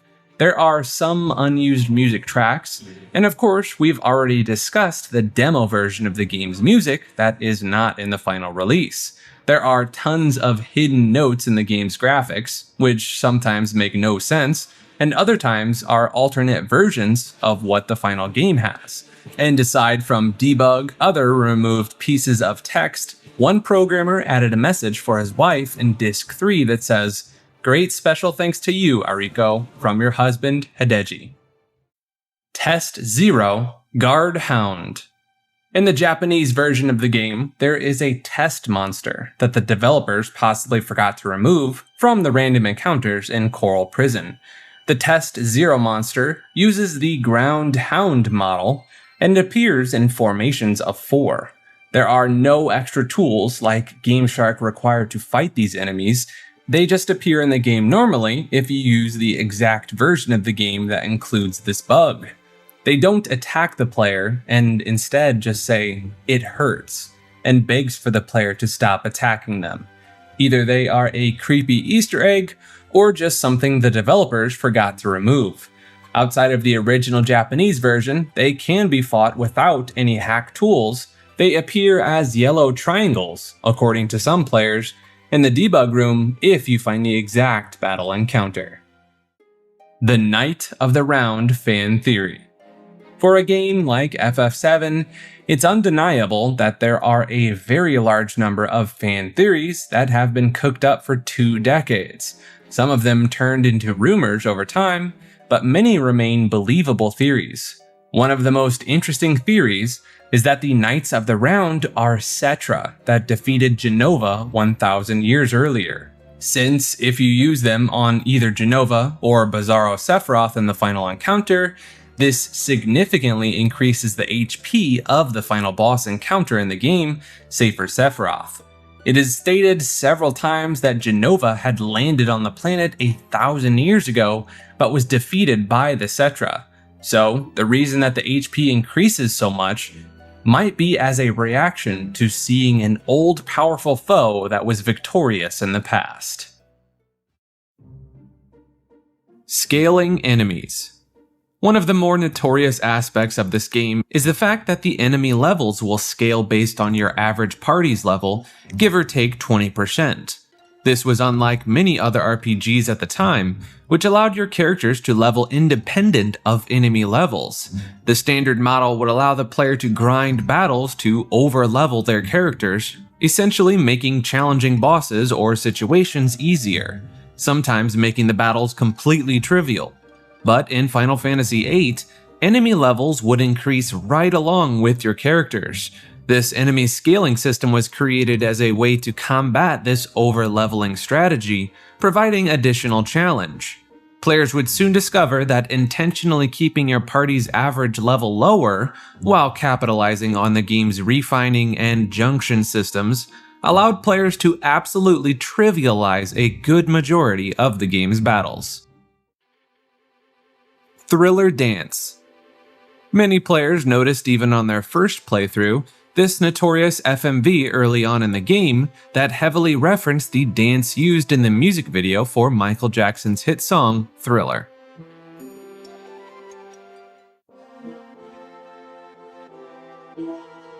Realistic characters. FF8 was the first game in the series to feature realistically proportioned characters. This means that the characters in the game were designed to look more like real people rather than the exaggerated or stylized designs of previous games in the series. This change was implemented in order to make the characters more relatable and to create a more realistic and immersive world. As a result, the characters in FF8 are more detailed, with more defined muscles and facial features, and having more lifelike animations and movements. The design choice was implemented by Tetsuya Nomura, the game's character designer, and it was received very well by the fans. Eyes on Me. While this wasn't the first musical piece in the series with lyrics, as FF6 featured a song sung in Italian, played during the opera scene, and 7, of course, featured One Winged Angel, an iconic song with Latin lyrics. But FF8's Eyes on Me was the first song with vocals that was featured prominently within the game. It was written and performed by Chinese singer Fei Wong. This song was included in the game's soundtrack, and it was used in the game's ending credits. The song became a hit in Japan and Asia, and it was well received by the fans as well as the critics. The song is a pop ballad with lyrics that reflect on the themes of love, relationships, and memories. It was written specifically for the game, and its melody and lyrics were carefully chosen to reflect the game's story. The song was also released as a single, and it was commercially successful. It was the first game's theme song to win an award, and it reached the top of the charts in Hong Kong, Taiwan, and Japan. Fei Wong's performance of the song was praised for its emotion and power, and her voice was considered to be a perfect fit for the game's theme. The song is still remembered by the fans as one of the most iconic and memorable songs in the Final Fantasy series, and it is often considered one of the best game's theme songs of all time. The origins of Seed. The origins of Seed within this game are quite convoluted, and the entire game is essentially a time loop, which is evident due to many reasons. First of all, Edea knew that Squall was going to defeat a sorceress one day, and it wasn't just a random belief. This happened as one day, a man told Edea that a sorceress would threaten the fabric of reality, and that she had to be stopped.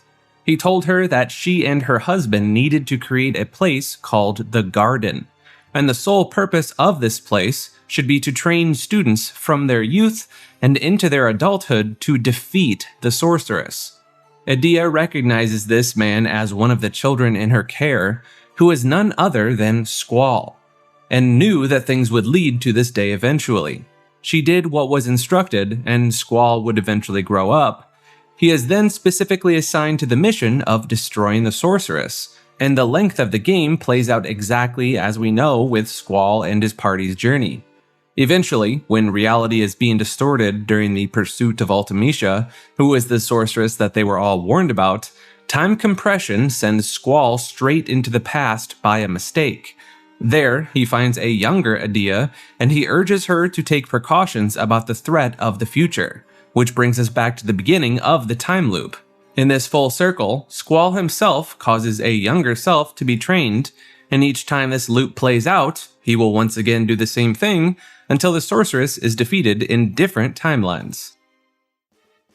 One-shot Omega Weapon. If you manipulate things in a specific order, by the time you get to fight the Omega Weapon, Selphie's final limit break, known as the End, can instantly defeat this powerful boss.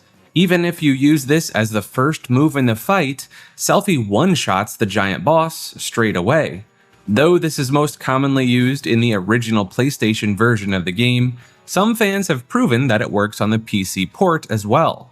According to viewers, the End limit break can be cheesed on the PS1 by opening the lid of the console, as the character and enemy ATB stalls from being unable to read the data, which allows the player to scroll in the game at their leisure to find the End from the random list and use it easily. Do make sure to close the lid once the spell is cast though, and this also works on the final boss as well if you use it at any point before Ultimecia's final form. Once hit, you will see her continuously change forms before dying. The Great Hein. This is a character mentioned in Final Fantasy VIII.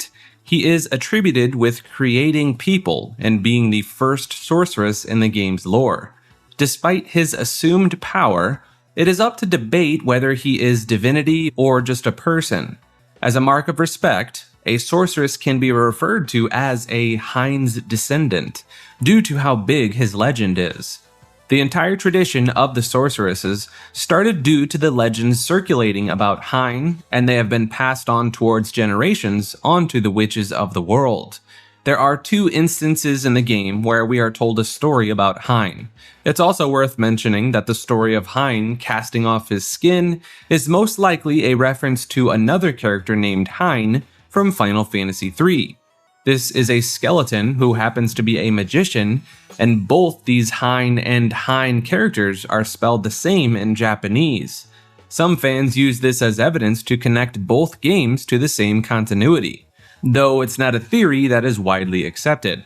And one last thing to note is that Hein is mentioned as both a he and she throughout different translations and characters in FF8, so it's hard to decide which one is the accurate pronoun. However, it could be fair to assume that perhaps the character might be androgynous. Leviathan Exploit. Leviathan in Final Fantasy VIII has a unique glitch which instantly defeats the enemy. Whenever Leviathan hits a target, it is pushed backwards. This is a display indicator for a hidden state called washing away. If you can summon Leviathan before the target has taken its turn, the target is defeated instantly. This works on almost everything in the game, which even includes bosses, which makes it an amazing exploit that is used both for speedrunning and by players who want to save time. An interpretation of Squall and Cypher's scars. There exists a beautiful interpretation behind the scars that these characters received in the fight, especially in terms of what it means for the story and its themes. Cypher and Squall have the same type of weapon, yet they have different meanings behind their use. Cypher strikes downwards from a position of power after having used magic to beat him. Squall possessed 2 summons, but did not have them with him, as you can see from them being in his terminal at the beginning of the game after being rushed into the infirmary. So he most likely couldn't use his magic, and the opponent abusing this could be considered unsportsmanlike for practice duels. Thus, Cypher's cut could have been seen as cruel and unnecessary, born out of a need to dominate. On the other hand, Squall's cut came from below and struck upwards, which is against the force of gravity, and showed us that Squall is more powerful as a swordsman and always gets back up to continue the fight. Cypher going down is symbolic to him falling from grace, as he becomes the brainwashed lackey of the big bad, while Squall rises to glory. When you take the game's story in account, especially where these characters eventually end up, this indeed feels like symbolism subtly placed inside what we otherwise see as an intense duel.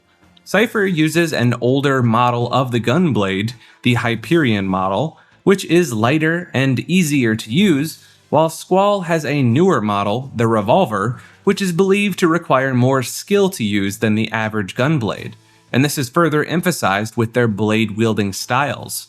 Squall wields his weapon with both hands, while Cypher uses his weapon single-handedly. The Squall is dead theory. One of the most popular fan theories regarding FF8 is that Squall is actually dead.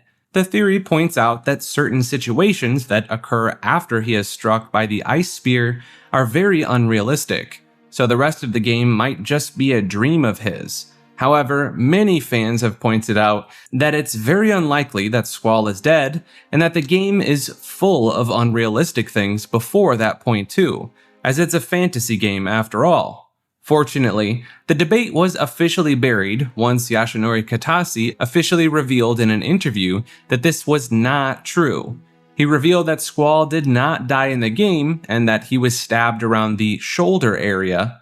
However, he did state that he found the idea interesting and might toy with it if Final Fantasy VIII is ever remade.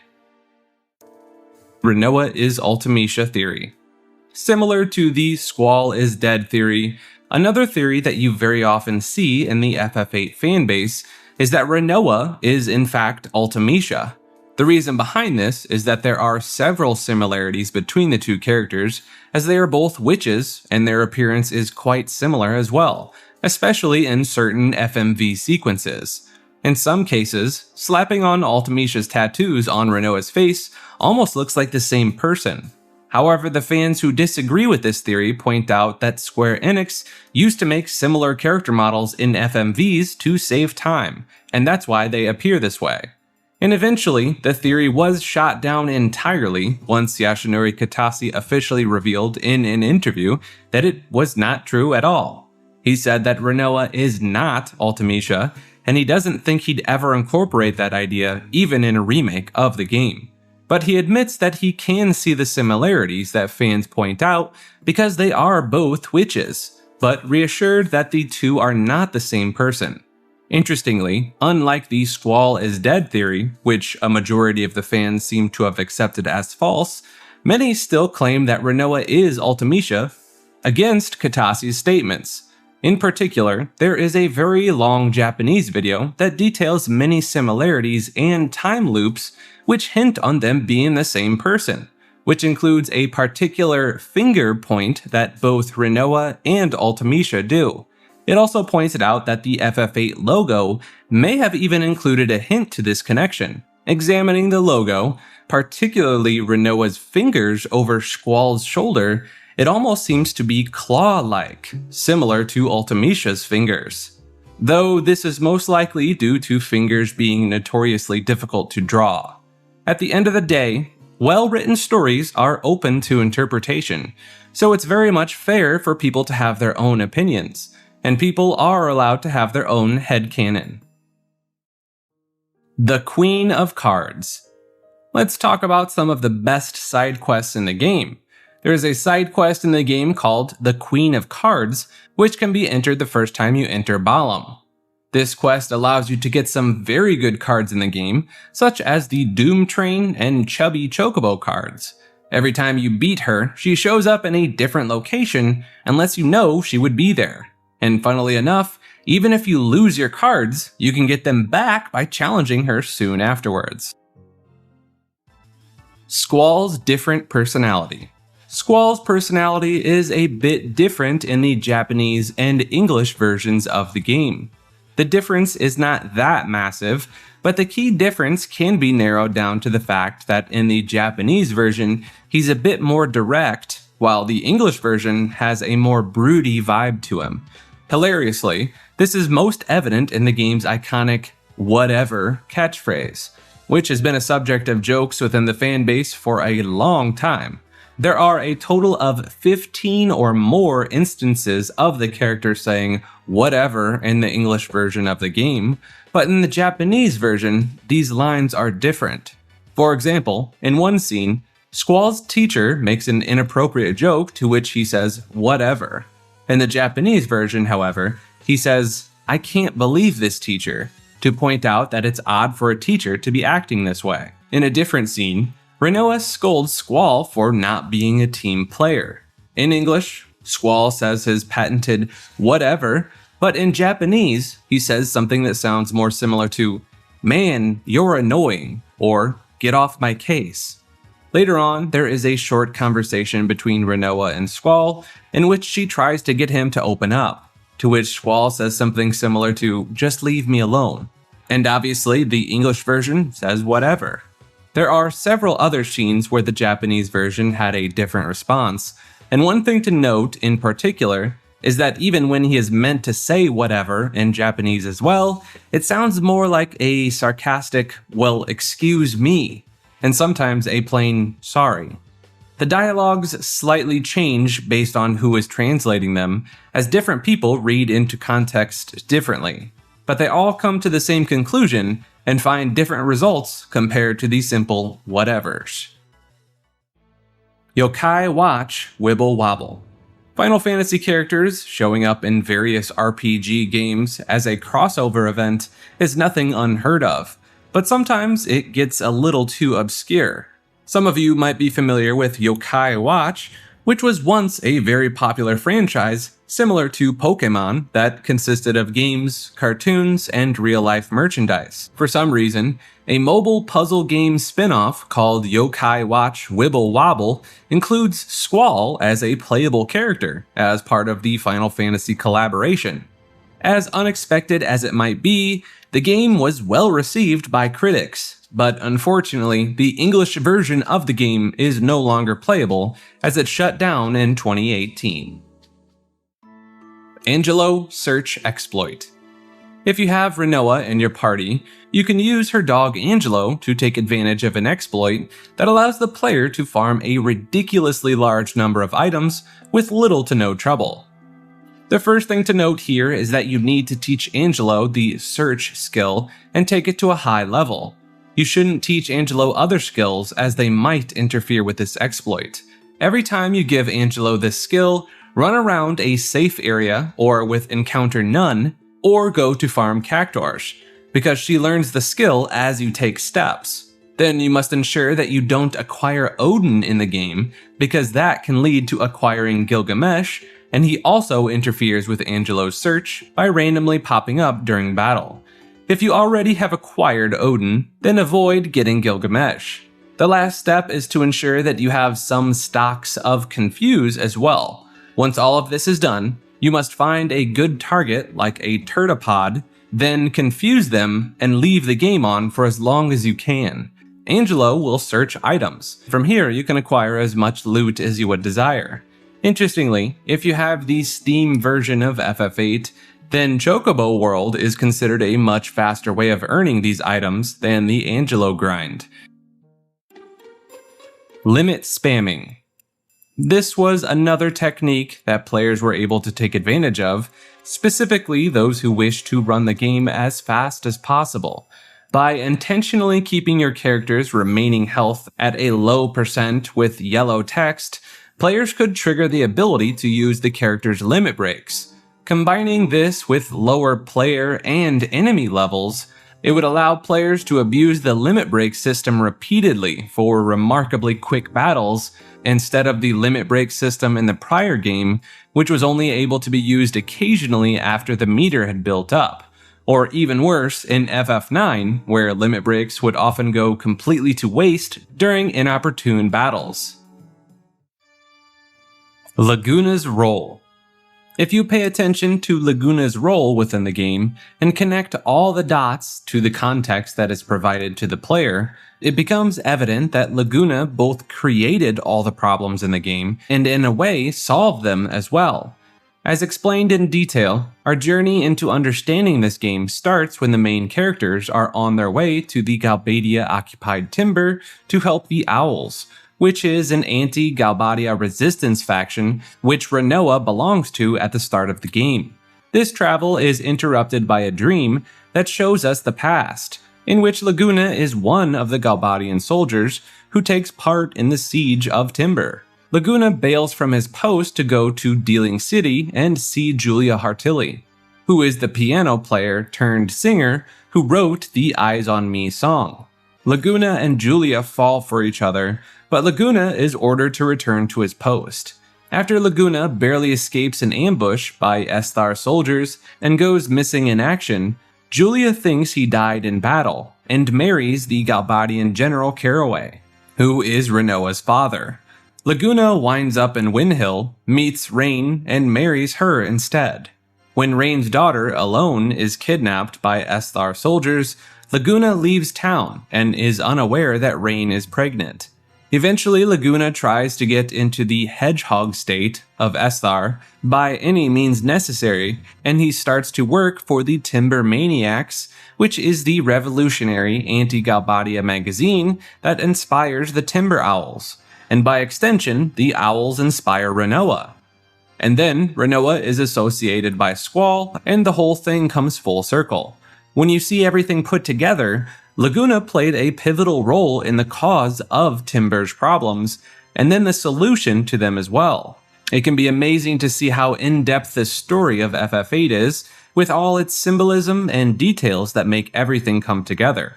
Especially when you think about the fact that Laguna and Julia could never be together, yet so many years later, their children found each other, and their love succeeded in a different generation.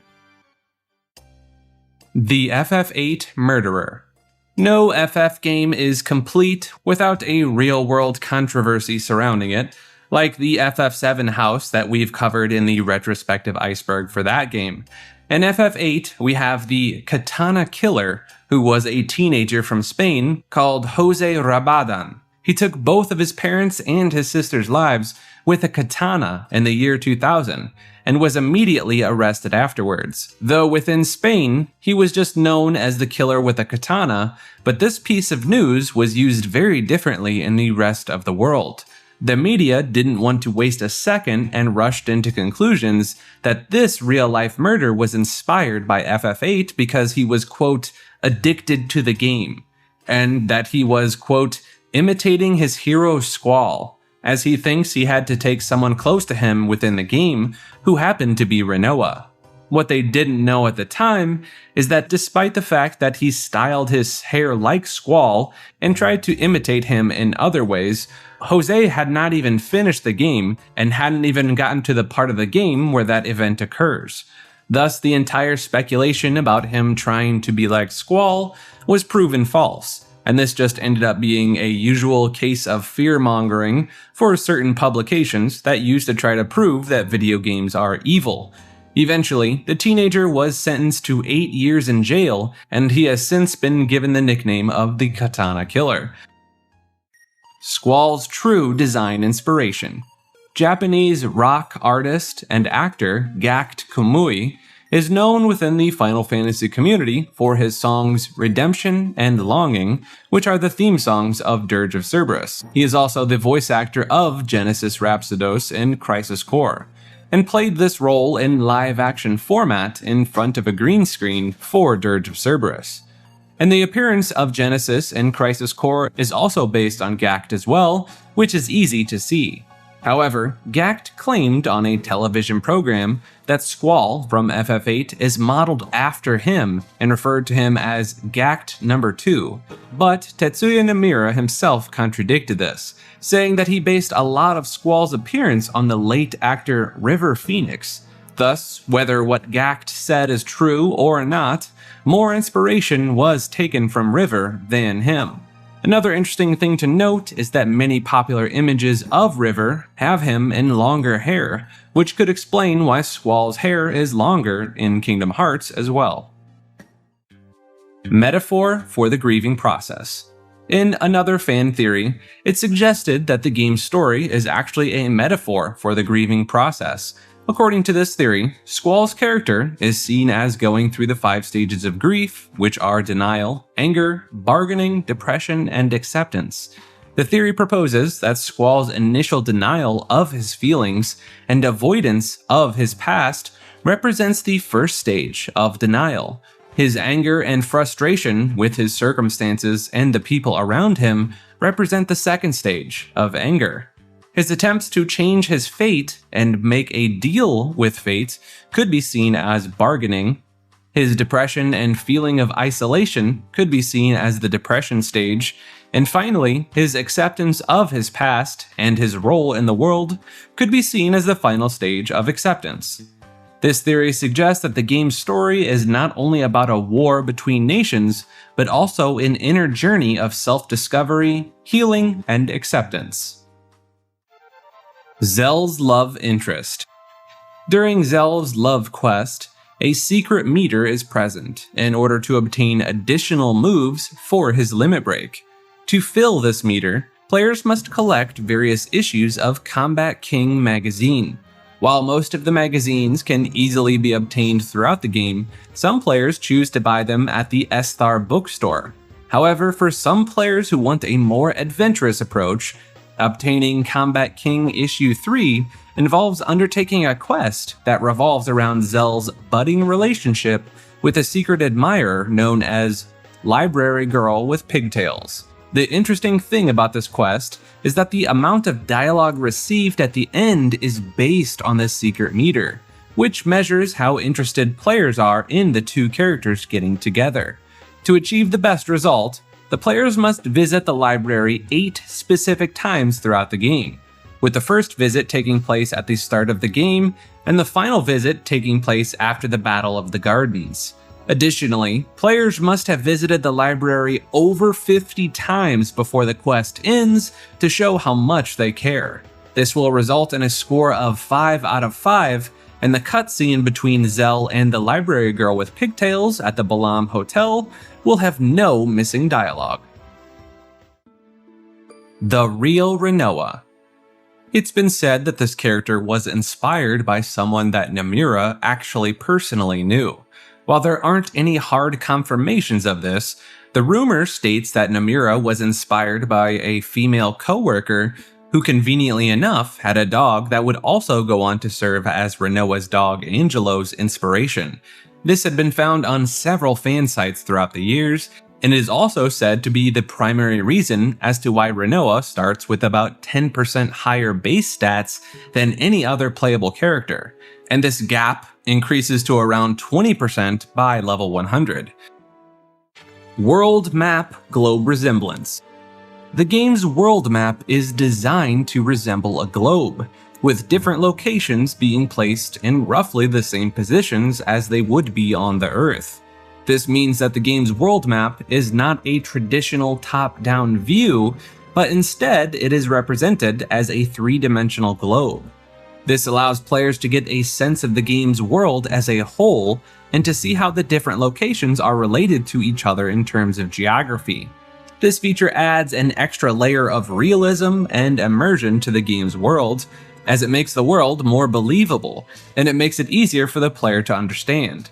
This design choice was made to enhance the player's experiences, and it was well received by the fans and the critics. The game's 3D representation of the world map is considered as one of the game's unique features, and it helped to set the game apart from other games in the series. The Pocket Station.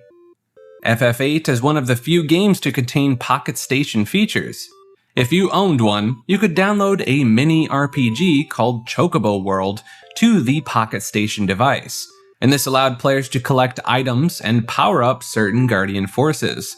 Although the game was localized, the Pocket Station itself was not released outside of Japan, so the minigame became inaccessible to most people who could not import a Pocket Station. Oddly, the American release of the game does come with an entire section on Chocobo World inside the manual, but the text begins with a note that Chocobo World requires the Pocket Station personal game unit, and that it may not be available outside of Japan.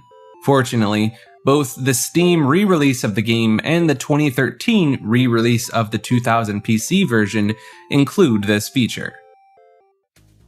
Regional gameplay changes. FF8 has a few differences between the different versions of the game. In the Japanese version, the player has to defeat Ifrit and return to the entrance before time runs out at the Fire Cavern. However, in the English versions, the player just needs to defeat Ifrit to stop the timer. Some GFs can be re-obtained in Ultimecia Castle if the player missed an item, but this is not possible in the Japanese version. Between different versions, Torama, Iron Giant, El Noil, and Behemoth have different HP formulas as well. In the original Japanese version, the boss Zero-Zero's organs were red, but it was changed to blue for the localized versions to make them feel less realistic. The Ultimecia's Castle Armory has red blood on the wall in the Japanese version, but the localized versions made them green. And lastly, Selphie's Nunchaku and any references to it were renamed to Shinobu in the European versions due to their laws at the time. Any references to ninjas and their weaponry were banned, and this is why the Teenage Mutant Ninja Turtles were the Teenage Mutant Hero Turtles. And Shinobu means Master Priest according to translations. Zell equals Tifa. Zell is one of the most commonly used party members in FF8, and he happens to be an incredibly strong character as well. Interestingly, he has several moves that are reminiscent of Tifa's limit breaks from FF7. These moves include Dolphin Blow, Punch Rush, Meteor Strike, and My Final Heaven. Save the Queen. This is Quistis's most powerful whip. The weapon is mentioned in the August issue of the Weapons Monthly magazine and is stated to be the most powerful whip in the world. Interestingly, this phrase is a reference to God Save the Queen, which is a common phrase in England. Unfortunately, some European countries renamed the whip to Gold Snake, which makes sense since countries are more familiar with its connection to England. FF8 is not the only game with this reference, as FF3, 6, 9, 10, and many more mainline and spin-off games include this phrase in some form. Interestingly, Squall's ultimate weapon, Lionheart, is also an allusion to the moniker of a celebrated king of England, Richard I, who was known for his bravery and conquest during the Third Crusade. Ehrgeiz. This is Zell's ultimate weapon. What's interesting about this weapon is that its name comes from a German word that means ambition, and it's also the name of another Square Enix game as well that came out a year before Final Fantasy VIII and included some FF7 characters, such as Cloud Strife and Tifa Lockhart. This tradition continued, and some spin-off games in the future would include a weapon called Ehrgeiz. Squall's threat to Rinoa. In a scene where Rinoa takes Squall to a concert and tries to get him to open up, she ends up making fun of his habit to place his hand towards his face whenever he is thinking. Once Squall notices that, he raises his hand in an intimidating manner, which many fans have interpreted as Squall threatening her. This is further supported by the fact that she immediately rolls backwards as if in defense. Then she gets up, laughs, and says sorry. However, just moments after, she pushes him down from where he is sitting, which is something that people seem to ignore. Thus, it's not actual violence, and they are just playful with each other, since Rinoa is free to push him around as well. Anyway, the scene ends with Rinoa telling Squall that his friends just want him to trust them, and open up a little bit more. Unfortunately, he just talks to himself about his reason for not opening up instead of just telling her the truth. Mirrors. When examining the character of Cypher, you'll notice that almost everything about him mirrors Squall. His scar, his player card, his weapon, his victory poses, and even the fact that he used to date Rinoa before she falls in love with Squall. Ultimately, one of them rises and the other one falls from grace. Memory loss. Using a GF in the game causes memory loss, because every time you junction one of them, it resides specifically in the part of your brain that contains long-term memory. And this is why characters don't seem to remember growing up with each other properly. This is why Irving's memory is intact, because he didn't rely on using GFs before joining your team. And when Cypher leaves the garden, he stops using the GF, and thus when you fight him for the second to last time, he remembers everything about their childhoods together. This is because he had to rely on chi-based attacks once he was kicked out of the garden. The famous anagram. Vithos lusec vikos vinosec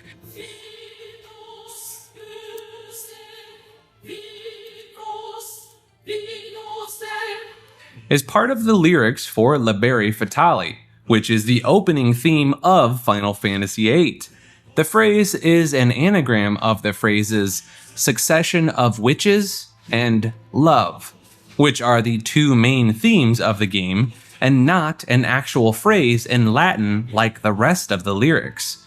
The name of the song also translates to Fateful Children, which is very appropriate for the characters' childhoods. Naughty Magazine. The world of FF8 has a naughty magazine called The Girl Next Door, and it happens to be a favorite of the NPC Zone. When you are on the White Seed ship, Zone laments having sold his copy, and if the player has this magazine in their inventory, Zone will ask Squall if he could give it to him. If given for free, the player receives a rename card, as well as the Shiva card for Triple Triad. Alternatively, however, the player can sell it to him for 25,000 gil as well. You can find it in the Timber Maniac's building reception among the stacked magazines on the floor.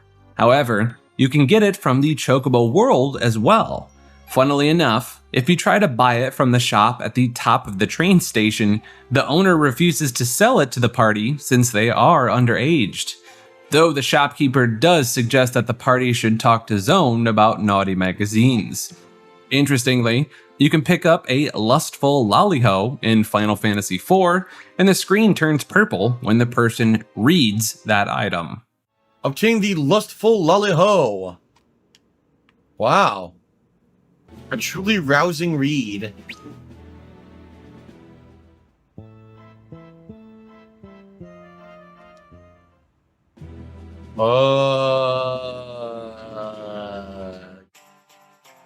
Infinite Gil. There is a very straightforward trick in Final Fantasy VIII through which you can make an infinite number of gil.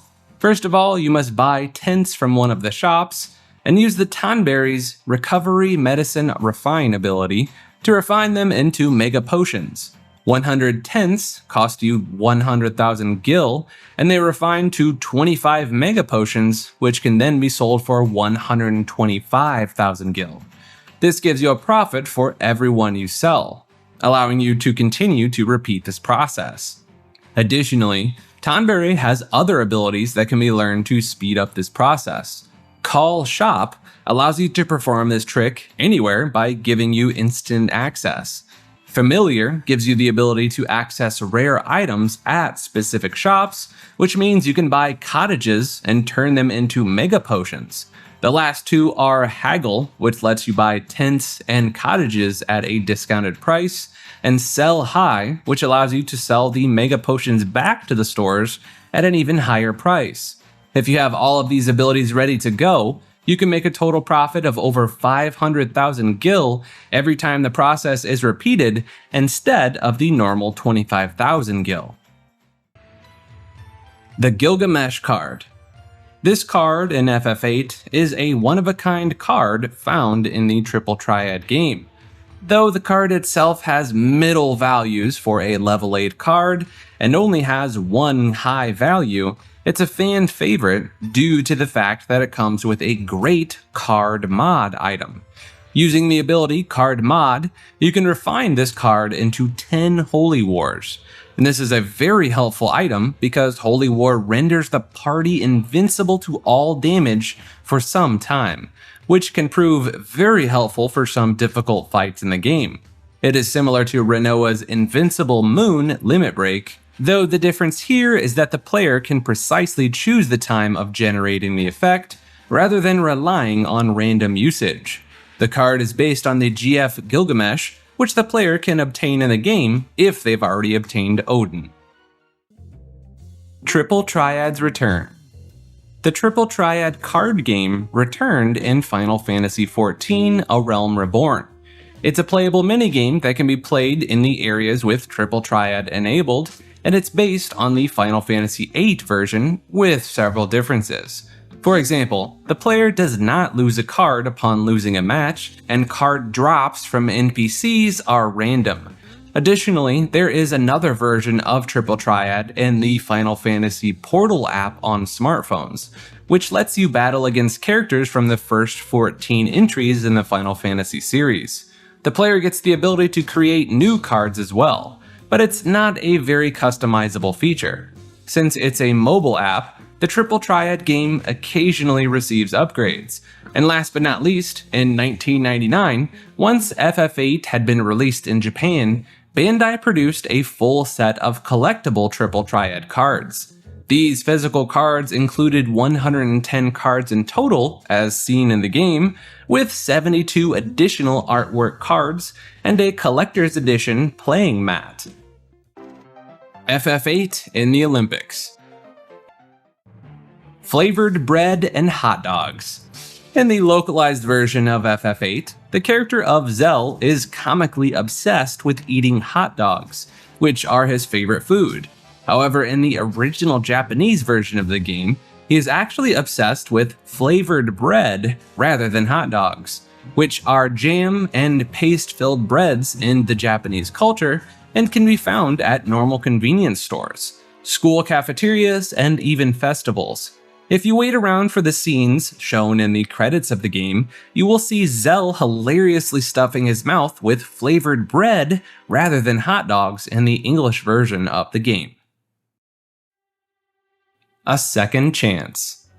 The characters of Fujin and Reijin were initially designed to appear in Final Fantasy VII.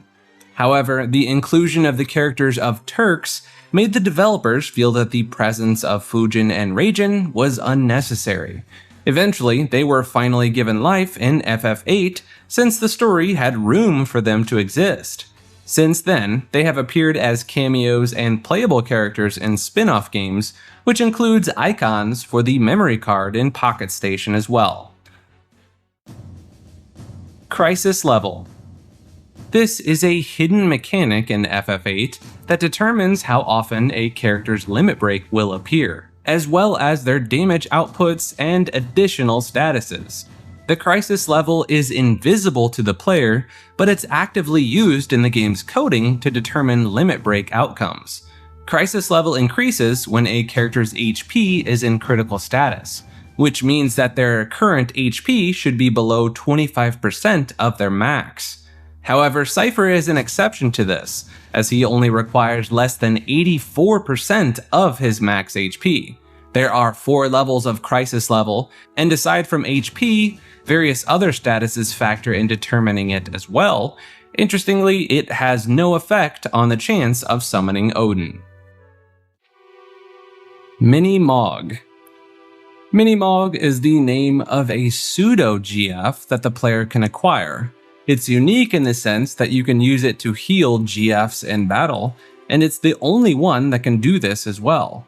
Originally, you could only acquire it using a specific amulet obtained through the Japanese exclusive Chocobo World minigame, but fortunately the remaster lets you acquire Minimog through Angelo's Search. Triple Triad Origin.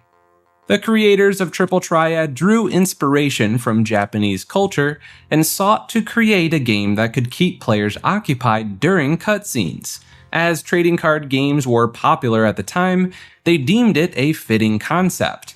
The in-game story behind the creation of Triple Triad is that it was invented by a psychic named Orlin, which modified tarot cards to create the game.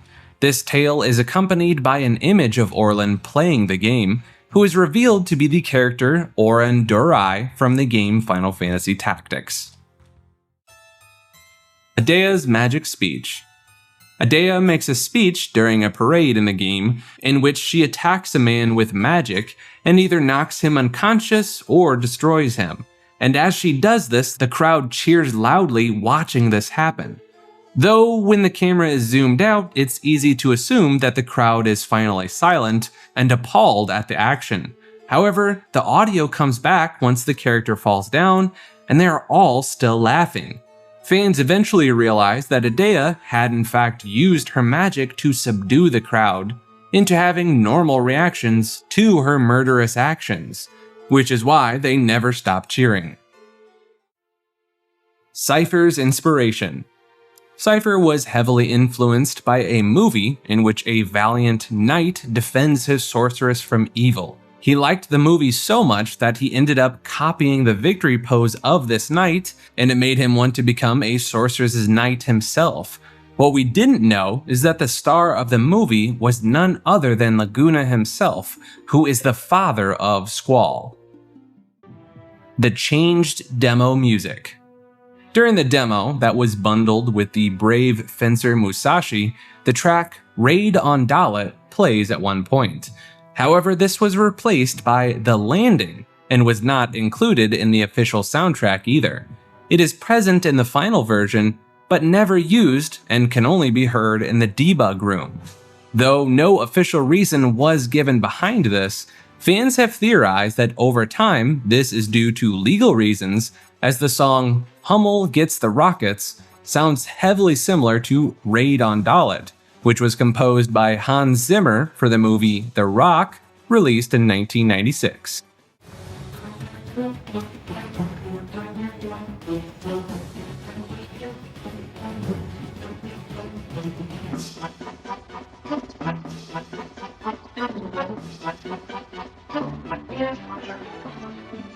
Other music that is different includes variations of Don't Be Afraid,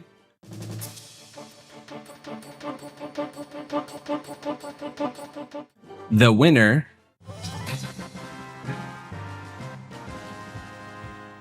The Loser,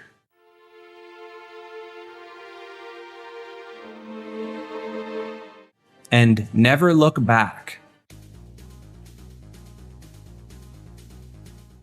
A specific version of Prelude also plays in the PlayStation demo, which is not included in the final game.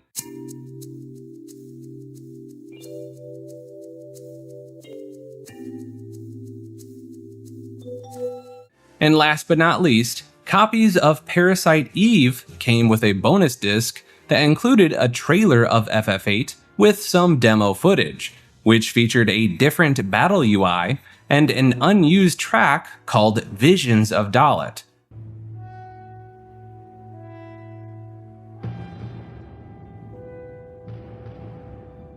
This theme was later used in trailers for Final Fantasy X with copies of Final Fantasy: The Spirits Within. Cut and dummied content.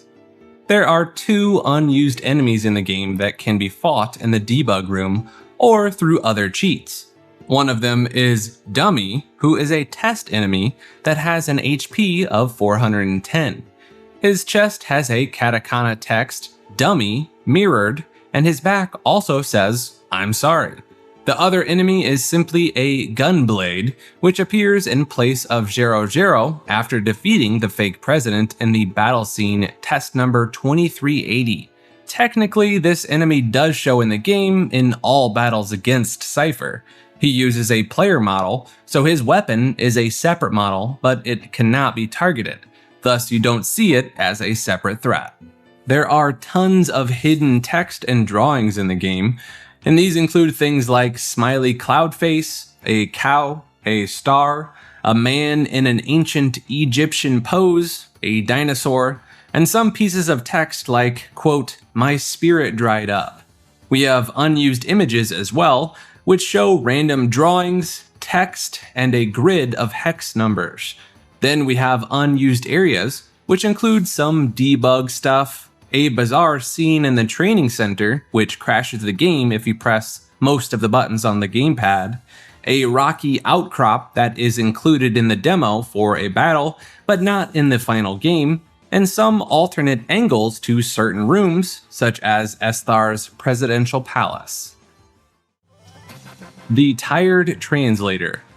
In the Italian PAL version of FF8, you can find a dummy enemy inside the debug room just like the other versions of the game.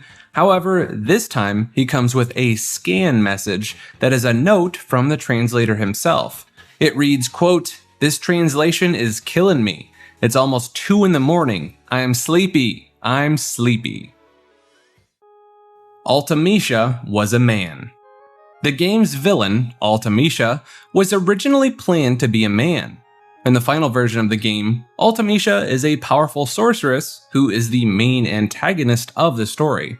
However, in early versions of the game's development, Ultimecia was a male character.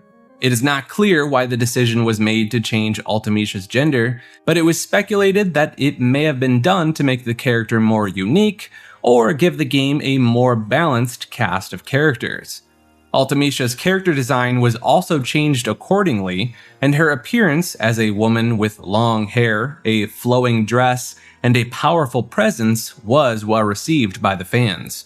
Her role in the game is also very important and detailed, as she is the main antagonist of the game and the final boss, and her motives and goals are revealed throughout the game's story. FF7 Leftovers. While Chrono Trigger was being finalized, the story and characters for Final Fantasy VII were being plotted out. Initially, the plan was to include a witch named Edea within the story of FF7, but before Chrono Trigger was even shipped, they deemed the witch's presence as unnecessary, and it even felt a bit too bloated. As a result, they shelved the Wicked Witch until the following entry within the series. Fujin and Raijin were also initially planned on being included within FF7, but as we stated, their appearance was too similar to the Turks. My Date with the Vampire 2. A Chinese TV series called My Date with the Vampire 2 uses the Liberi Fatali song a few times throughout its episodes. There is no connection between the show and FF8, and it's truly a bizarre thing to hear the FF8 soundtrack randomly play in a dramatic show about vampires from China, but it does show the popularity that the game had back in these days. Lenoa. The French version of FF8 has a misspelling of Renoa as Lenoa, which loosely translates to late. Somehow, the developers decided to allow this and let the translation become the official name in certain regions, which can even be seen in how certain websites call Renoa's action figure Lenoa and Leona. And many YouTube videos also use that name, as that's what they know her as. The Mystery of Opal Lake. If you go to a specific part of the game's map, you will find the Opal Lake. Once there, you will get the option to throw a rock into the water and to hum something. If you keep humming, you'll finally begin talking to a black shadow that asks you to find his friend Mr. Monkey. There will be a lot of traveling for this quest, so it's a good idea to do it after you have the Ragnarok. Once you follow through a bunch of tasks, you can finally end up with some rewards. These rewards include a 3 stars and a Luck J scroll item, which are nothing special, so it's up to you whether you want to experience this quest specifically. The UFO and Poo Poo. There is a side quest of FF8 that leads you to a UFO, which is flown by an adorable little alien called Poo Poo. This alien can be encountered in 4 different areas, which are Mandy Beach, Heath Peninsula, Wind Hill Bluffs, and Kashkabal Desert. You only get a brief glimpse of the UFO every time, but once you complete these 4 encounters, you can then attack it in the forest. Once you destroy the UFO, you can find Poo Poo himself near the Balam Garden location, and you can choose to kill the creature or help him. Based on your choice, your reward will either be a Poo Poo card or an accelerator. Diminishing Sorceress. Ultimecia is said to be the most powerful sorceress of all time, especially since we know that she got her power through many generations of sorceresses. Normally, this should mean that she is powerful beyond the point of destroying or defeating in any way. However, there is a hinted concept that the power of a sorceress diminishes every time it is transferred into another. Thus, if the power is weakened as it is passed on, as assumed, it makes sense as to why Ultimecia is eventually defeatable. Cypher's second limit break. Cypher has a secondary limit break in the game, which he uses in the boss encounter at Galbadia Garden. It's called Demon Slice. It inflicts non-elemental physical damage to one target, and to no surprise, Cypher is programmed to use this attack on Squall the most out of every other party member. Furthermore, Demon Slice is also available as a level 10 Gunbreaker skill in Final Fantasy XIV. Adele's Creepy Messages. When Squall's party is going to the TV timber station, there is a large screen outdoors at the top of the stairs that players have passed by numerous times. There are several messages inside the screen that look like random spam characters, but upon closer inspection, you can notice creepy messages that actually have a meaning. In fact, they are repeating the same key sentences over and over. These messages read, "Bring me back there. I will never let you forget about me. I am alive here." These chilling messages are sent by the antagonist Adele, which confirms that she is alive and trying to find her way back to the world. This is phenomenal attention to detail, as canonically, most technology in the world is rendered useless after Laguna and his crew send Adele to orbit the moon. It truly adds more to the immersion behind the game's story, and even leaves room for a sequel story here, where Adele might finally come back for her revenge, which she is aggressively waiting for. The demo artifact and other beta changes. In the original PlayStation 1 demo of Final Fantasy VIII, you begin just before the first mission with Zell and Cypher as normal. You're given a brief rundown of the story thus far, which says, The Dalit Dukedom, at war with the Galbadia army, have requested Garden to dispatch Seed, the world-renowned special team Seed from Garden. The high-speed vessels in which they ride are about to land in Dalit Dukedom. Then the epic cinematic plays, which went on to entrance generations. And in the FMV, there are several minor differences compared to the full game. When the vessel finally crashes on the land, it is revealed that your third party member is Rinoa instead of Selphie, and Quistis is not present either. This is of course changed in the final game. Once you get past this point, the game is mostly the same and just has minor differences, such as how the situations and dialogues play out, since the characters are different. Rinoa doesn't seem to have any dialogue, which makes a lot of sense since she is replaced later. This is most likely just a simple replacement for demo purposes, rather than a larger change in the plot over time. Eventually, everything that had Rinoa was later changed in the final game for this sequence, and in the escape cinematic, there's a random soldier who is helping Squall escape instead of Quistis in the demo. Funnily, there is an artifact of the demo accidentally still left in the final game, as you can see just a few frames of Rinoa in the ship, even though she is not supposed to be present there. This is most likely just a minor oversight of a mistake when making the final touches to the FMV. Other notable differences include things like the characters wearing normal clothes instead of the Seed cadet uniforms. The facial structures of the characters are slightly different too, compared to the last game, and X-Atmo 92 is also called X-Atmo 82, and some of its attacks have different names as well. The demo is more difficult to the menu being disabled, which prevents players from customizing the party, and characters cannot level up either. This is also true of the PC version of the demo. The junction magic that is available is limited, so it's harder than the final game, especially if the player encounters a T-Rexar. Fortunately, however, the party has Leviathan, which is a Guardian Force not originally available at that point. Coffee Side Quest. This is a lengthy side quest throughout the game that begins early on Disc 1 at the tower near Dali. Inspecting the flying replica of the Tantalus theater ship will initiate the quest from Morid, where you find 3 coffees throughout the game. One coffee is found in Disc 3 and is easily missed, making it unable to be obtained in that game file. Upon completion, the mini Prima Vista ship is sent to the Tantalus hideout in Lindblum. Doga and Une Easter egg. These are 2 recurring characters throughout the Final Fantasy franchise. Their first appearance was in FF3 as playable characters. These 2 characters' names appear in FF9 as Doga's artifact and Une's mirror, 2 items that can be purchased through the Trino auction house. The Easter egg occurs when you possess both items and examine the gramophone at the Black Mage Inn. The background music will change to this enchanting song, the Doga and Une melody, originally from the Final Fantasy III soundtrack. 2 players.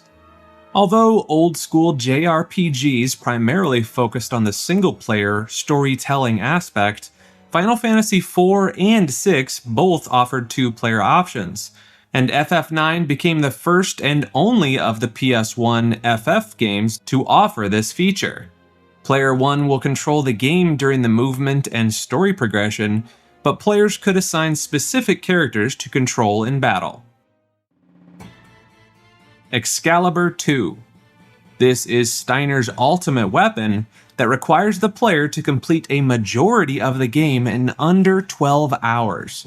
This is one of the hardest weapons to obtain in not only the game, but within the Final Fantasy franchise overall. Square's triple development. By the time FF9 was in development, Squaresoft had become a monstrous titan within the gaming industry. So much so that they established a game development studio in Hawaii to assist in the creation of their games, as well as assisting in the adaptation for the North American audience. Not only that, but the company announced FF9, 10, and 11 all at the same time, and all 3 of them were being developed at the exact same time as well, each of them with their own goals and playstyles. FF9 was developed for the PS1, even being released after the PS2 had launched, and Final Fantasy X was developed with the introduction of the PS2's upgraded hardware, allowing them to utilize the updated technology. And FF11 was designed around internet capabilities that were becoming more mainstream and accessible at that time. The split development of the three games was massively contributed to the tremendous developers that worked on each of these projects. It all started with ideas and effort put toward them. But even before that, it was essential for them to have the proper knowledge through education. This leads me to today's video sponsor, Brilliant. Perhaps you'd like to be a game designer, or perhaps you're just simply a lifelong learner like me. In either case, what's most fascinating about Brilliant is their hands-on, interactive approach to learning. I've long felt that the best form of learning is by doing, and Brilliant allows this in spades. It gamifies the act of education, making the process of learning so much more enjoyable and effective. Brilliant has thousands of courses in math, science, and computer science related topics, ranging from beginner topics to highly advanced topics, and they're adding new content every single month. And let's be real here, the best fields to get into for education are within the STEM fields: science, technology, engineering, and mathematics. And their interactive lessons can help you understand useful concepts without having to pay your time and money for a college degree. And the lessons take you from A to Z with everything in between. Some of my favorite mobile games have been construction challenges, and some of my favorite Brilliant lessons have taught me these concepts directly with interactive examples, like this scientific thinking lesson in structures. If you're ready to take the next step in your education and your life, you can get started for free at brilliant.org/maker or click the link in the description. The best investment you can make is in yourself, and knowledge truly is power. So do yourself a favor and check out Brilliant today. And now, back to the video. Kuja was almost a Trino nobleman. In early concept art, Kuja was shown wearing nobleman attire, and his first appearances in the game even portrayed him as one in the crowd. It's also worth noting that in Dissidia Final Fantasy, he also has an alternate costume called Trino Nobleman. Extra ending scene. This is an alternate ending where during the play, instead of Blank kidnapping the princess, he's shown being executed by the king. You must acquire and keep the hammer from the Stelazio coin side quest in your inventory to activate these extra hidden scenes. Ozma. This is the super boss of FF9. It appears as a sphere with multiple colors circling it. Its bottom half is darker and turns counterclockwise, spinning faster when using offensive abilities. And the top half is brighter, spinning clockwise, and moving faster when casting supportive abilities. The being appears seemingly out of nowhere, with no prior appearances or mentions within the franchise. It's implied to be some form of Eidolon, even being found inside of Eidolon Cave in the Chocobo's Air Garden. It's said to be a presence, quote, not of this world, and that it's connected to Terra, a parallel world. It's theorized to be a construct created by humans' memories and legends, which is believed to be true of all summoned spirits within FF9. The degradation of Terra's crystal and its loss of power caused what may have been a more definitive shape or being to lose its form, becoming a swirling mass of colors. Another theory suggests that because summoned spirits take on a form of what people believed they look like, since no one knew what Ozma was, he took on an unrecognizable form, or in the form of a rivaling planet. And in Theatrhythm Final Fantasy, Ozma is described as a, quote, metaphysical being that exists without form and is unknowable, untouchable, and unattainable. At least 2 other characters in FF9 will also have different dialogue if you interact with them after beating Ozma. Hades and Memoria will be in disbelief on the accomplishment, practically afraid to fight you. And the friendly Yan also seems impressed by the feat, stating, "Reach the round guy, huh? You already beat him?" When defeating Ozma, you receive Pumice, which teaches Dagger the Arc Summon, who is also believed to be a Terran Eidolon. Ooh, soft. This is a fan favorite scene where Zidane cops a feel on Dagger's booty while they were first boarding the airship together. Zidane makes a comment while doing it, clearly implying it was intentional. This dialogue is only on the screen for about 2 seconds, and the cinematic starts immediately after the dialogue is activated, preventing players from keeping the dialogue on screen. If you aren't paying attention, it's easy to miss this little scene. It's taking off, hurry up!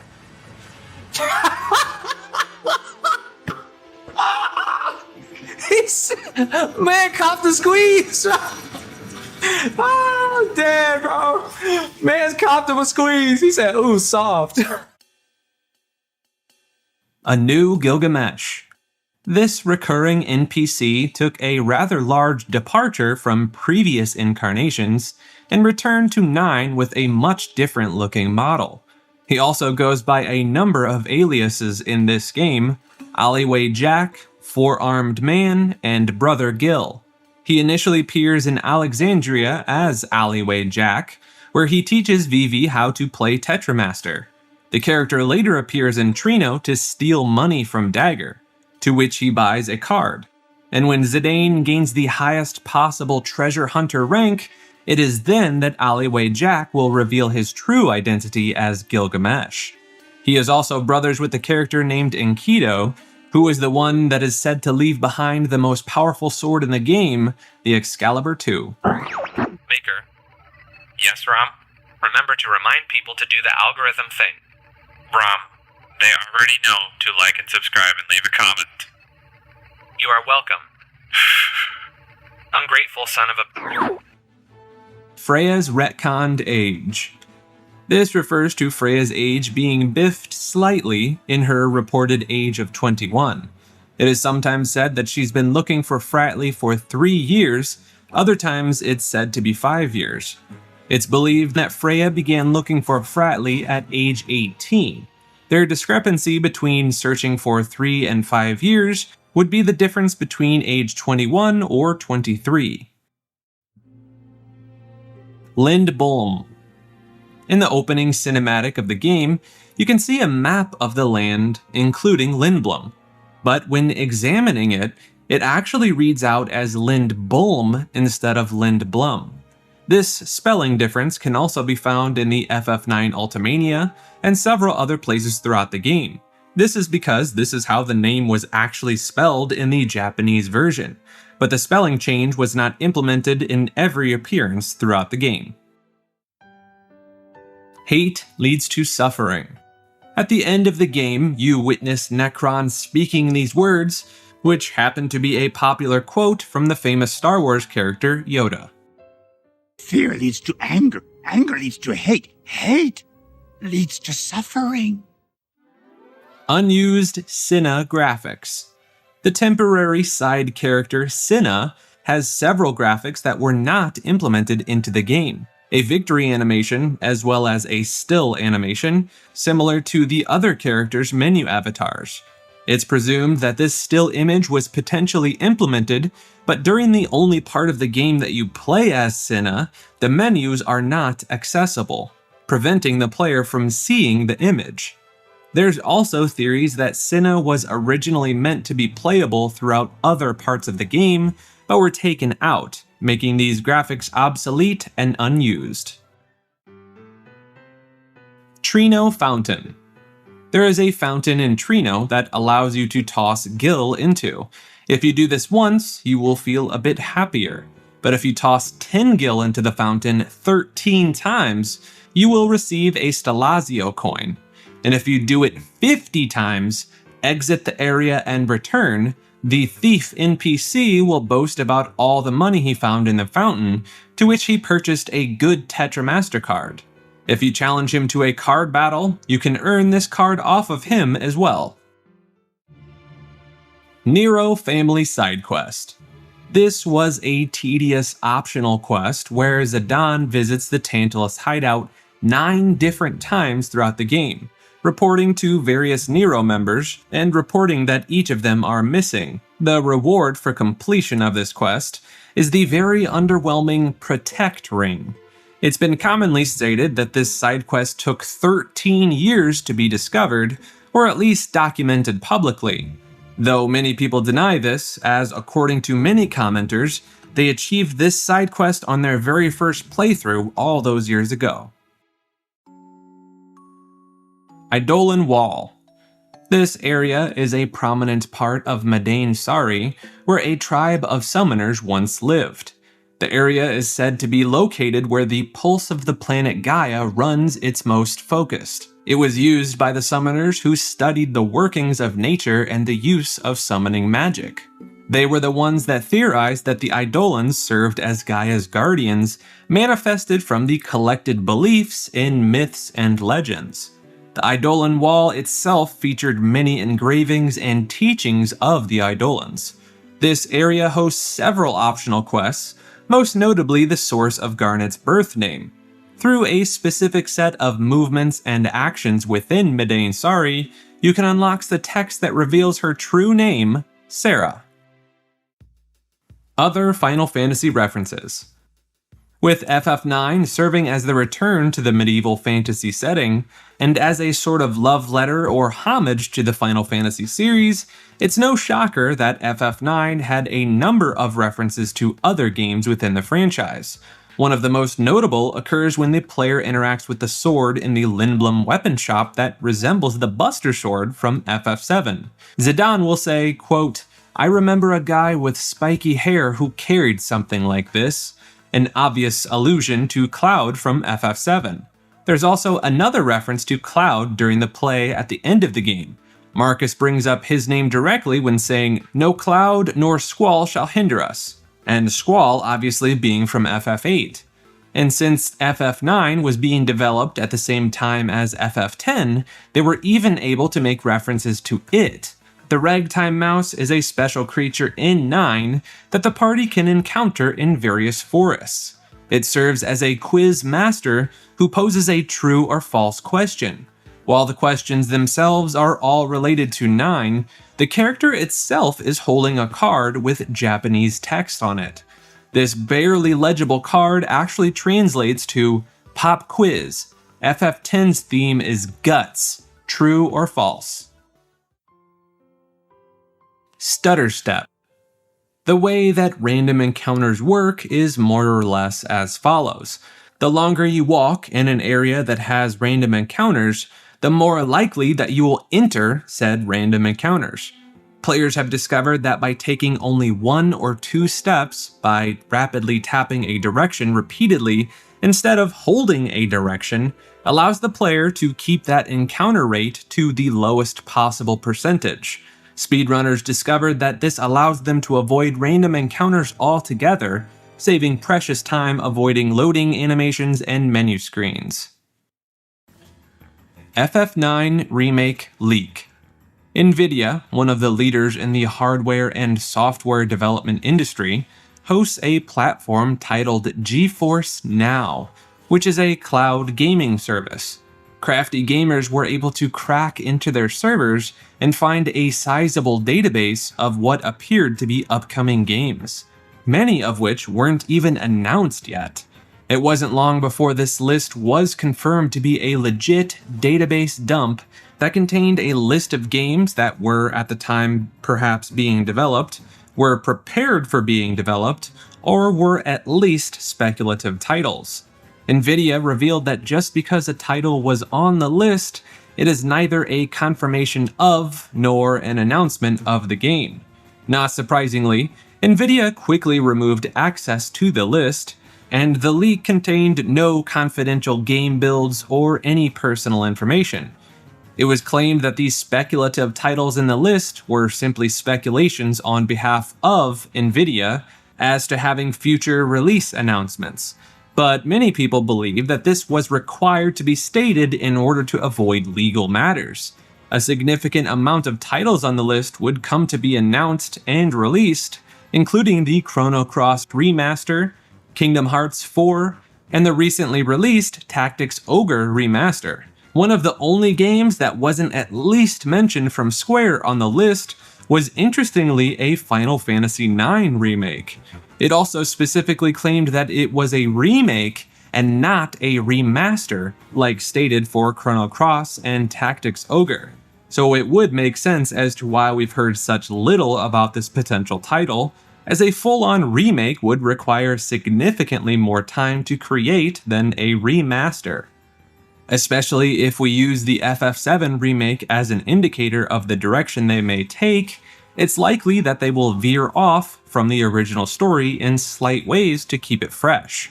What do you think? Is this game in the works just hidden under wraps, or was it unfortunately cancelled? Animated series. It was revealed in June of 2021 that Square would be co-developing and co-producing an animated Final Fantasy IX series alongside a French studio called Cyber Group Studios. And while many fans rejoiced, it was unfortunately short-lived for many, as the show is not going to be catered towards original fans of the game, and instead is aimed at 8 to 13-year-olds. Looking at other works by the French-based animation studio confirms that the animated series is likely to be a legitimate children's show, leading people to believe that Square is trying to spread the reach of the title to a new generation of fans, most likely alongside their parents who were fans of the original. The series was anticipated to begin development at the end of 2021 or the beginning of 2022. In May of this year, we were told the animated series would be unveiled within a week. But before we received this first peek, they went radio silent, and nothing further has been announced or revealed. Many fans are speculating this is because the first look will be given to us alongside the remake reveal. And with the 35th anniversary of Final Fantasy being this year, it's been postulated that we may see an announcement for the FF9 remake alongside the first look at the animated series very soon. Cotton Robe Trick. This is also known as the synthesis trick. It allows you to capitalize on the monetary gain from buying raw materials, synthesizing them into equipment, and selling the said equipment, pocketing the difference between the cost of materials and the gil gained after selling the synthesized item. The most commonly seen tactic is with the cotton robe, where you can purchase a wrist at 130 gil and a stapled hat for 260 gil. Then the synthesis rate is 1000. And after selling the cotton robe from the synthesis, you net 610 gil for each robe synthesized and sold, essentially allowing you to create as much gil as you want. Southern Tropical Outfits. These are special equipment pieces that are notorious for being the worst equipment in the game, literally reducing the wearer's defense, evade, magic defense, and magic evasion to 0, while also making them weaker to elements. The full set includes the Aloha t-shirt, the straw hat, the pearl armlet, and the sandals. Unfortunately, the outfit doesn't visually display on characters during battles, and the tropical part of the set is simply in name only. The equipment is primarily an inside joke from the creators, most likely inspired during the developer's time at the Hawaiian Square studio. The set is mostly sold for decent amounts of gil, or perhaps used to make the game more challenging with a self-imposed handicap. Marcus equals Eiko. Marcus has an important role throughout the first section of the game, and while this character may not be playable through the entirety of the game, leveling him is not a complete waste, as his stats will transfer over to Eiko once she joins the party. Blackjack minigame. After you complete the game, you can access an Easter egg minigame where you play a version of Blackjack, otherwise known as 21. On the PS1 version, the Blackjack minigame is unlocked by doing a specific button input once the end displays on screen with the prelude music playing in the background. Subsequent versions allow the player to access this minigame from the title screen after defeating the game. Sakaguchi's favorite. The creator of the Final Fantasy series himself, Hironobu Sakaguchi, has stated that FF9 is his favorite among all of his creations within the series. His reasoning is that it's the closest to what he originally envisioned for the Final Fantasy game to be. He stated that FF9 was developed with the intention of capturing the spirit of the first 5 games with the most cutting-edge technology available. Hey, I'm here with Hironobu Sakaguchi-san, the creator of Final Fantasy, and he has something very important to say. I like 9, of course. Final Fantasy IX is the best. Well, you heard it here from the man himself. During the production, the prolific composer Nobuo Uematsu requested to be sent to Europe to engulf himself in European castles and architecture to take inspiration for the game's medieval feel. Upon his arrival, he became consumed by the project and worked tirelessly to create the longest Final Fantasy soundtrack at that time. This was the final time that Uematsu composed a game's entire OST by himself, and it was said that he poured so much of himself into this game's soundtrack that he simply could not keep up. He went above and beyond to add so much character and personality into this soundtrack. In fact, if you're paying close attention, you can hear how different scenes will play the same song, but depending on the scene being played, the tones may shift slightly to more accurately reflect the mood and vibe that the team was seeking to convey.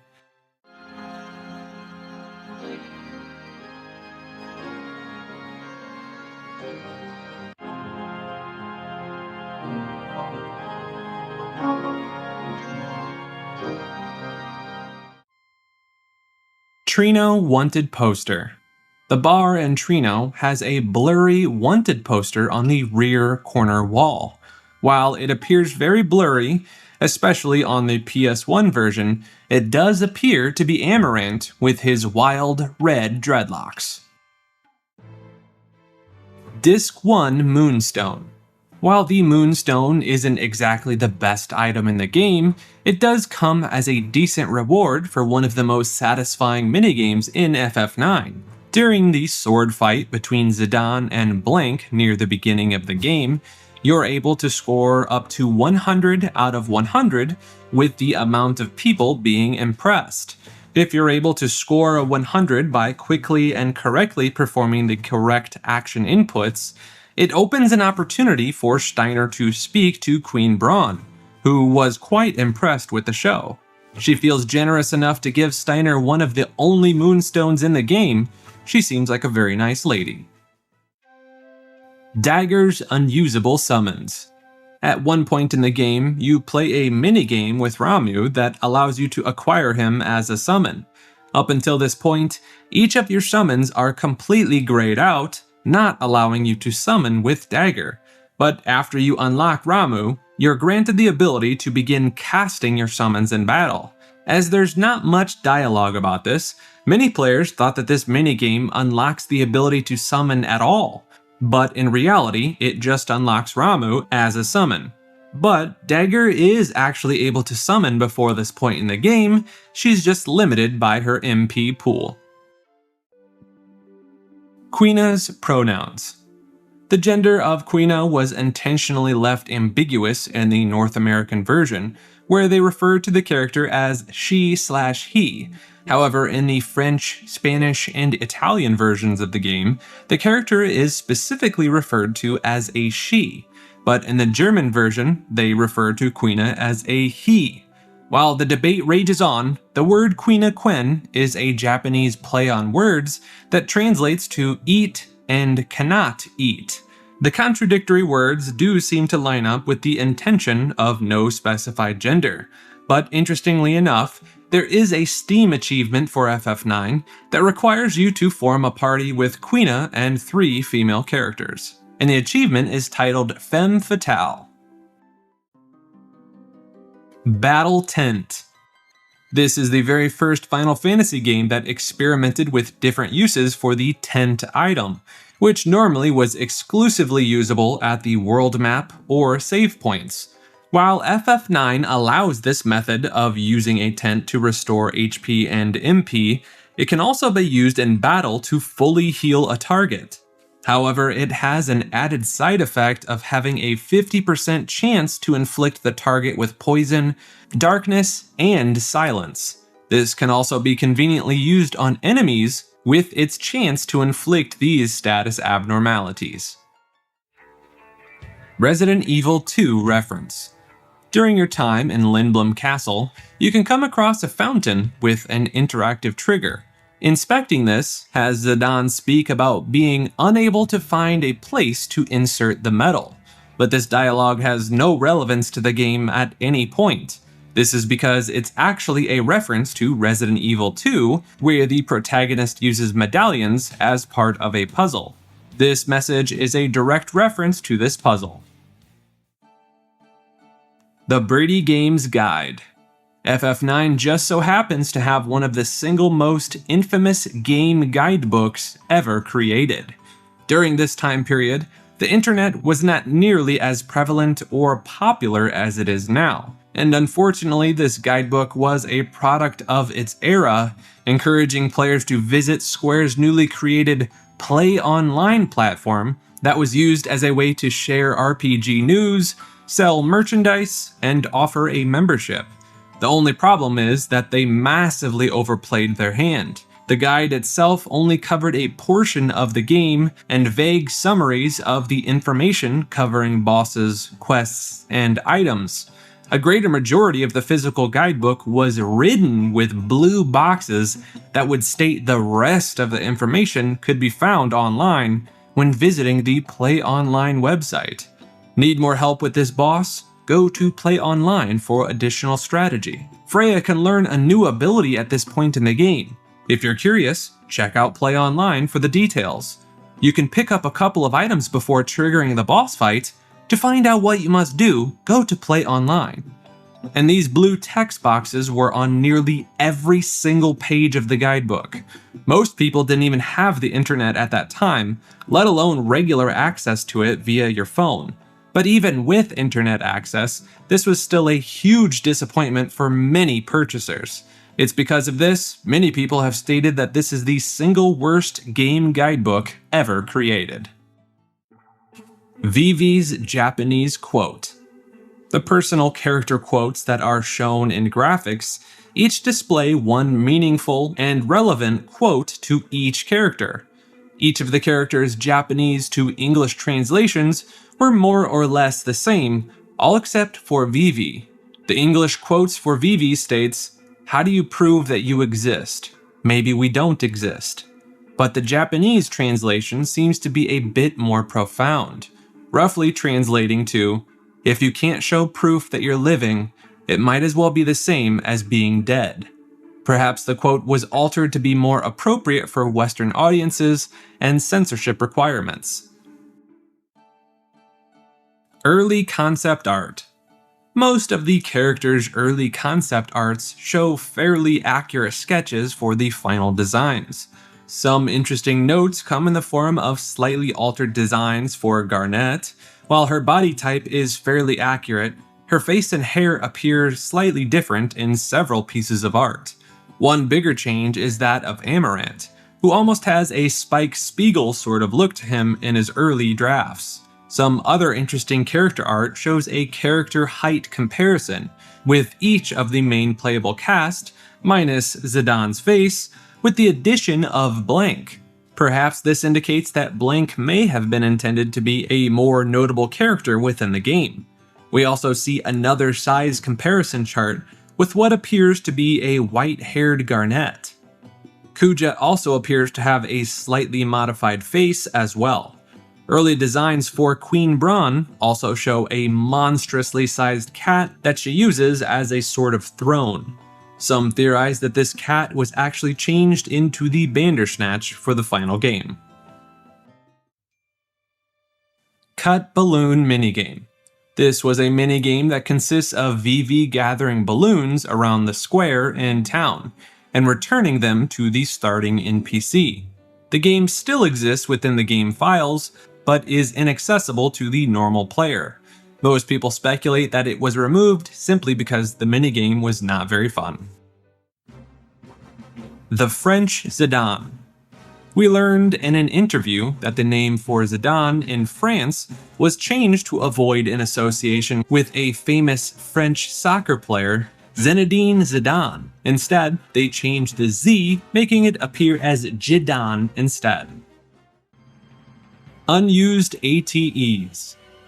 There are a number of unused assets, dialogues, scenes, and minigames.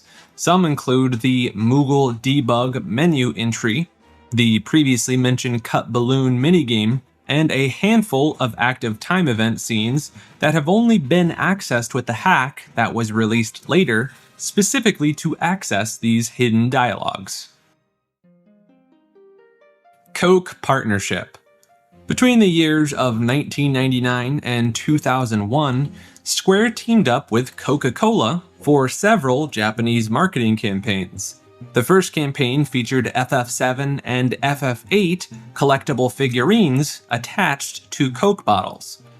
The next wave would feature figurines for FF9 as well. And then on March 6, 2000, Japan began airing a partnership commercial between the two business titans, featuring an FF9 CG animation produced by Squaresoft in a manner similar to the in-game FMVs. The commercial featured Zidane chasing a Coca-Cola bottle cap, eventually being joined by Dagger, Vivi, and Steiner. German Amaranth DBZ reference. Amaranth's name in German is Mahagon, which is short for mahogany, a reddish-brown color. Mahagon's No Mercy skill had its name changed to Mahogameha, which is a reference to the Kamehameha from Dragon Ball Z. It is notably appropriate for the skill's animation. Arc Inspiration. The summon Arc was directly inspired by another Square title that just so happened to be the first game Nobuo Uematsu wrote music for, a Japanese sci-fi mecha RPG titled Cruise Chaser Blasty. Skywalker Sound Partnership. FF9 is far from the only game in the franchise to reference Star Wars, but there was so much more that George Lucas would indirectly contribute to this game. Skywalker Sound, the company behind the masterwork sound design for many Hollywood blockbusters, was recruited to assist in creating the top-notch sound design for FF9. This would become the very first video game that the company would work on. They would also go on to assist with the now infamous movie Final Fantasy: The Spirits Within.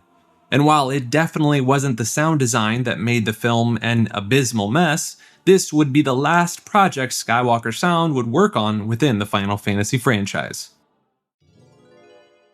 Chocobo Easter Egg. The very first Chocobo can be seen within the first few minutes of the game, though it can be easy to miss. After defeating Baku in the introduction tutorial, your team will be led to a side room. The lower left-hand corner of the screen features a shelf with a Chocobo decoration standing at the top. The same room also has what appears to be a map on the back wall behind Baku. When comparing it to the world of FF9, it definitely does not line up. But interestingly enough, it appears to have a closer resemblance to the geographical map of Earth. What are your thoughts on this? Early Thievery Leveling. The skill Thievery is dynamic in that it has fixed damage, based on Zidane's speed stat as well as the number of successful steals that Zidane has accomplished. It has the potential to be one of the single strongest abilities in the game, bypassing both the target's defense and the protect status. And it's particularly effective against strong enemies and bosses, especially Ozma, who has a brutal mini status effect. This even allows Zidane to be placed in a back row for increased protection, as well as the ability to use any weapon effectively, which allows Zidane to utilize Soul Blade. which is unable to be used with daggers equipped. The only issue is that it can take quite a while to power up to the point of it being a valid attack. However, players have learned that this hidden steel counter actually starts at the very beginning of the game, even before the thievery skill has been acquired. Not only that, but successful steals done by Marcus, Blank, and Cinna also count towards this counter, even if your inventory is full, preventing you from attaining the item stolen. So begin stealing early and steal often. Unused music tracks. Knowing that Uematsu went all out on this game's soundtrack, there were not surprisingly several tracks that were replaced through the game's journey, including new themes for the Black Waltz, as well as a different version of the main theme. VIII's instruction manual appearance. The original PS1 version of Final Fantasy Origins featured both FF1 and FF2. The instruction manual for FF1 featured this beloved character as the chosen name for the Black Mage. It also featured Cloud as the name for the warrior, Sabin as the name for the monk, and Rosa as the name for the White Mage. Physical Tetramaster game. In 2001, a physical version of the Tetramaster game was created and launched in Germany. The game box included 120 cards, 2 10-sided die, a double-sided playing field, 20 counters, and an instruction manual. Luckily, they opted to provide all of the cards in one purchase instead of booster packs with only a handful like many collectible card games. Used Tetramaster games run for several $100s on eBay. Dark Crystal inspiration. The developers were committed to having the series return to their medieval fantasy roots with FF9. However, with the previous 2 entries within the series taking such a drastically different route, they were aware of the risks involved with having such an abrupt change of setting and tone. But they felt that the risk was worthwhile so as to keep the series fresh and different, and that returning to the same style of graphics as FF7 and 8 would potentially leave audiences growing fatigued or bored. This was especially a challenge, as they'd yet to return to the medieval fantasy setting with the PlayStation's updated graphics capabilities, in order to assure the most aesthetically pleasing characters would not look too cartoony and looking cheesy as a result. So in order to work within these criteria, the arts team would turn to a number of sources for inspiration for FF9. The first source would be Frank Oz, who most notably worked as a puppeteer for the original live-action Yoda from Star Wars. And Oz famously worked alongside another famous puppeteer, Jim Henson, who served as the creator of the Muppets. Both of these individuals also worked on Sesame Street and would gain massive notoriety for their work.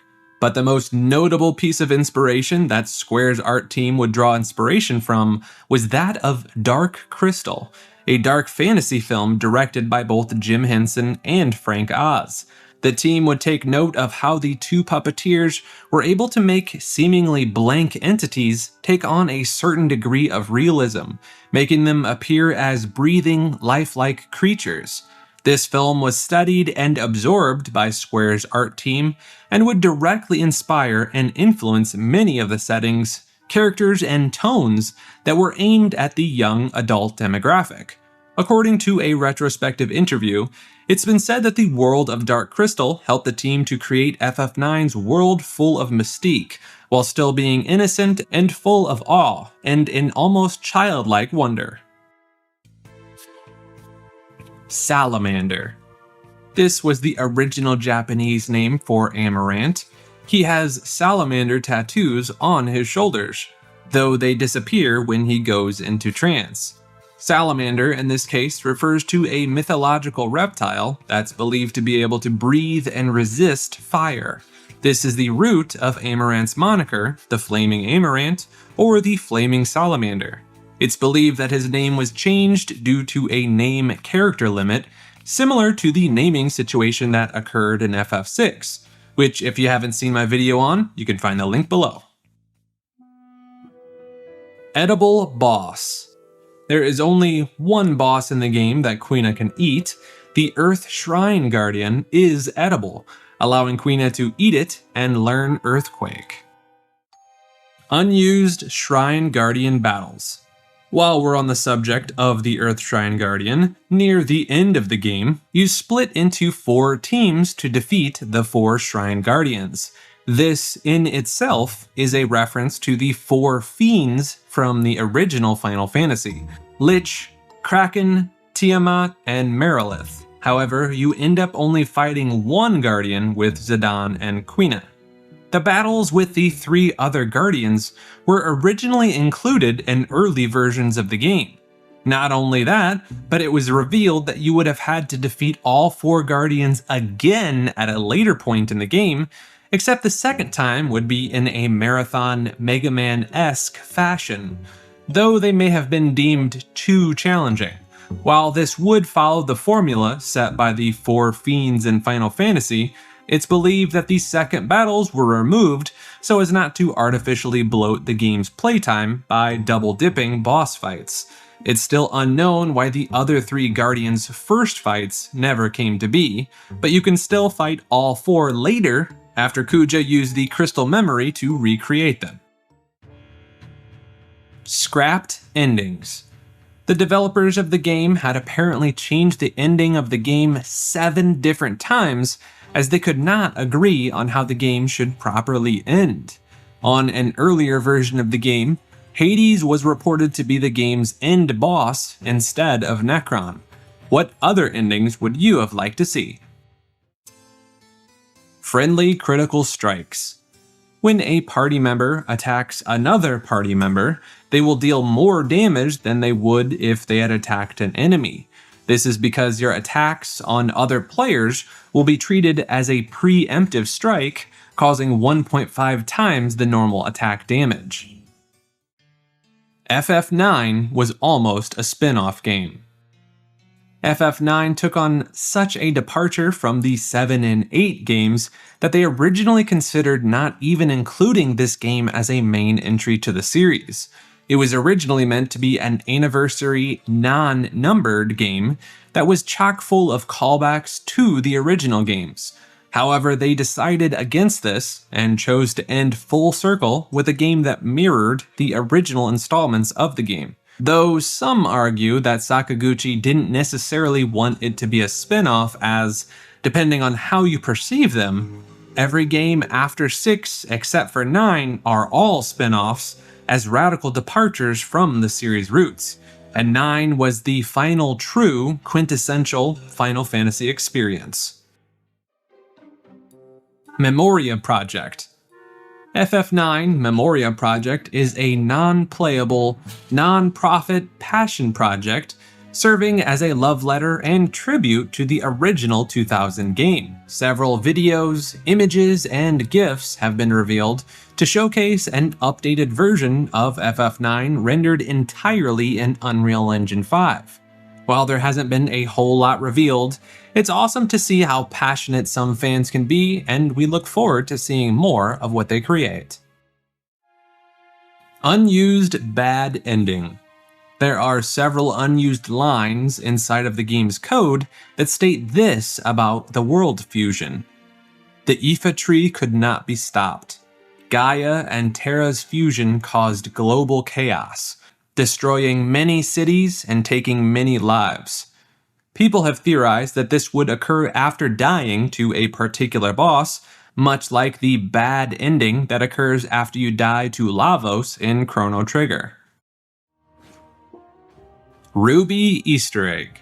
During one of the opening cutscenes, the player will receive a choice between assuring they were kidnapping Queen Braun or Princess Garnet.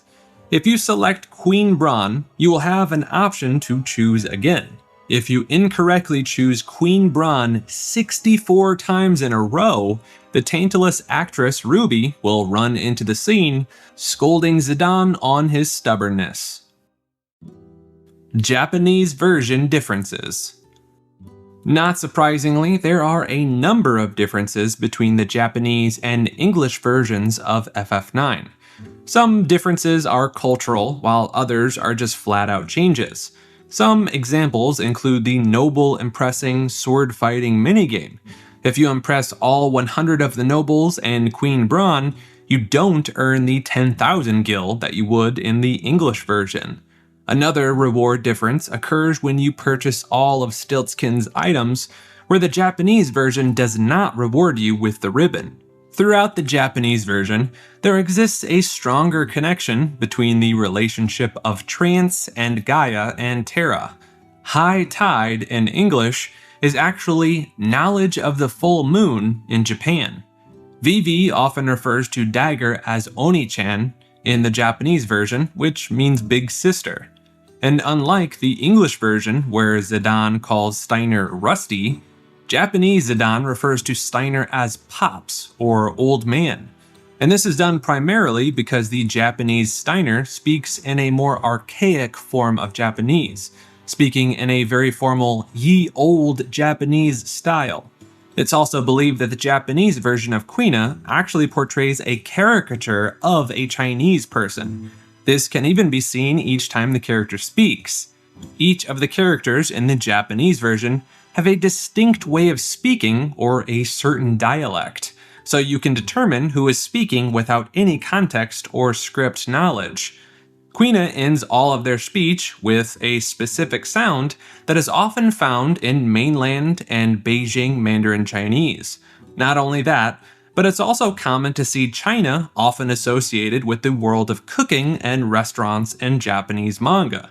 And Quina and the Ku people are all obsessed with food, and many argue that Quina's grandfather, Quan, appears to be Chinese as well.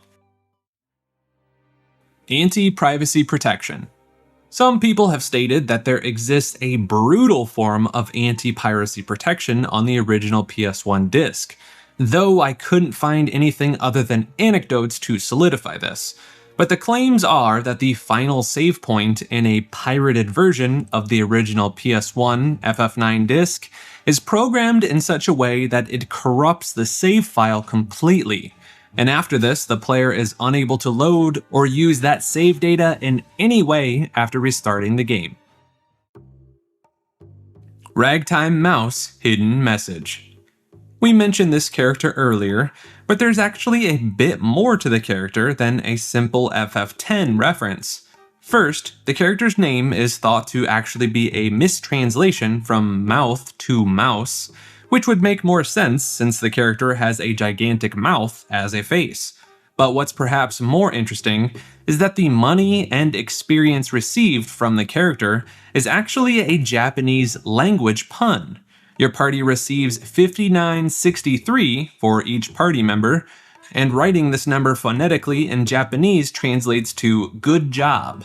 Your party also receives 59,630 in gil, another derivative of the phonetic pronunciation of good job. Star Trek reference. The supervisor near the air cab station has a distinct dialogue that is directly in reference to a famous recurring catchphrase often used by several different characters throughout the Star Trek variations. I'm a doctor, not an engineer. I'm a doctor, not an escalator. I'm a doctor, not a coal miner. Unsettling beta renders. Beta renders for the character cast conveyed a darker expression on both Zidane and Dagger's faces. Both of them seem more grimace. Dagger seems distraught, and Zidane seems like he's upset. In both cases, many question their design choice for Eiko. It's said that she's supposed to be wearing a tight-fitting one-piece pair of pants of a color that just so happens to be remarkably similar to her skin tone, although it doesn't appear this way in-game. Glitched Tetramaster rank. In Tetramaster, you gain a score based on the number and quality of cards you collect. This score will increase, and it determines what rank you are, with titles given to each rank. At 1690, you're labeled as a pro. At 1698, you're granted the title of master. And at 1700, you would be given the title of the collector, but the game is glitched, and upon attaining the maximum score of 1700, the display glitches out, preventing you from visibly attaining this elusive max rank title. Vivi's kids. It has been confirmed that Vivi died shortly after the final fight of the game. The dialogue displayed at the end of the game doesn't state its origin in the English version, but the speech patterns match that of Vivi in the Japanese version. And what's even more unfortunate is that Vivi ceased functioning and wasn't even aware that Zidane actually survived, and therefore was unable to say goodbye to his dear friend. But on a brighter note, we do see Vivi's replicants, clones, children, whatever you'd like to call them. While it's never been directly confirmed, it's assumed that the Vivi offspring were also manufactured at the Dali factory. What's more speculative, however, is that these black mages were designed with a sort of self-awareness while also being informed of their finite lifespan, as to not suffer an existential crisis like Vivi had to endure. Hopefully, if we see a remake, we learn more about this. Vivi was supposed to be in Dissidia NT. Kuja and Zidane are the only playable FF9 characters in Dissidia NT, but Vivi was originally considered as an option. Despite not making the cut for the game, he still has appearances in Theatrhythm Final Fantasy, Kingdom Hearts 2, as well as World of Final Fantasy. Original Hades fight. As mentioned briefly before, Hades was at one point going to serve as the game's final boss before Necron was decided upon. Hades would eventually be changed into an optional boss, but luckily we've been given some concept art for this battle. We can see that the background cylinder that we fight is still in use during the Necron fight. Examining Hades, you can see several eyes located throughout the character model. This theme matches the blinking eyes that appear in the battle background for the fight with Necron. Developers want a sequel. According to an interview of FF9's character artists during the game's 20th anniversary, devs have expressed an interest in creating a sequel, saying, quote, "Final Fantasy IX is loved by the fans, but it's also very loved by us, the development team. I would be delighted if, respecting the wishes of the original development team, there could one day be the opportunity to continue the story of Final Fantasy IX, which meant so much to all of us." So between the devs' love and support and the remake rumors, it's very possible that we see this beloved game return once more. Scrapped job system. With the return to the series' classic fantasy roots, after its departure into the more new age and fresh styles of FF7 and 8, the original plan was to include the familiar job system that had been utilized in earlier entries within the franchise. We were even fortunate enough to see concept art for some of the job system. Some of the job classes included in this concept art were Scholar, Bard, Dragoon, Archer, Viking, Elemental User, Dark Knight, and Light Magician. While the system would be scrapped, we do see at least some association with the classes to the characters, especially with Freya fitting the role of Dragoon. Freya and Fratley were exiled by the king. After the invasion of Burmecia, Freya and Fratley were both exiled from their kingdom and community. That is why throughout the remainder of the game, they both serve as free agents with allegiance only to friends. Amano character designs. The primary character designer for Final Fantasy I through VI, Yashitaka Amano, only served as one of the several designers for FF7 through 10. His artwork would become ubiquitous within the early works of Final Fantasy. He would create several designs for each of the characters within FF9, and they have a very similar aesthetic and visual style to his early designs. His designs for FF8 would at least somewhat resemble, or at least give a good bit of inspiration to, the characters that appeared in the final product. But for FF9, his designs would appear radically different than the final results that appeared in-game. While it's clear that Square was seeking to take a different artistic route with the PlayStation FF games, many argue that the Amano artworks for FF9 were actually superior to the final results, and would have preferred a style more closely resembling his works. What are your thoughts on the Amano designs? Free movement battles. It was FF12 that first officially introduced real-time battles to the mainline series. While the reception has been mixed, it's become the standard for the series ever since its introduction. However, the idea of a more free style of movement during battles may have initially been considered in FF9's development. We would eventually discover early design documents that displayed a battle menu option called 8-Way Run. Players have deduced that characters could move around during fights, though perhaps more in a manner of Chrono Trigger or Parasite Eve. Square lost the source code. After game launches, especially in the early days of game development, it was not uncommon for game companies to simply not keep track of their source codes. There wasn't much consideration to reuse them at the time. Square struggled to port over the game due to losing its original source code, and this can also be said for FF8. FF9 is connected to FF1. With this being such a homage to its predecessors, it's no surprise that FF9 paid tribute with several different nods to the game. There are two main characters named Sarah, there is a major villain named Garland in both games, and to top it off, the first character composition is similar to the classic FF1 party. Dagger is the white mage, Vivi is the black mage, Steiner to fighter, and Zidane to thief. And of course, the previously mentioned 4 fiends, who return in the form of the 4 guardians. Cut stealth minigame. At one point, players are trying to get into a Lindblom castle occupied heavily by Alexandrian guards. The final game has us speak to a specific NPC, and we automatically gain entry into the zone. But the original plan was to have a much more extensive section where Zidane would be forced to sneak past guards in a sort of stealth mission. Unused Zidane dream.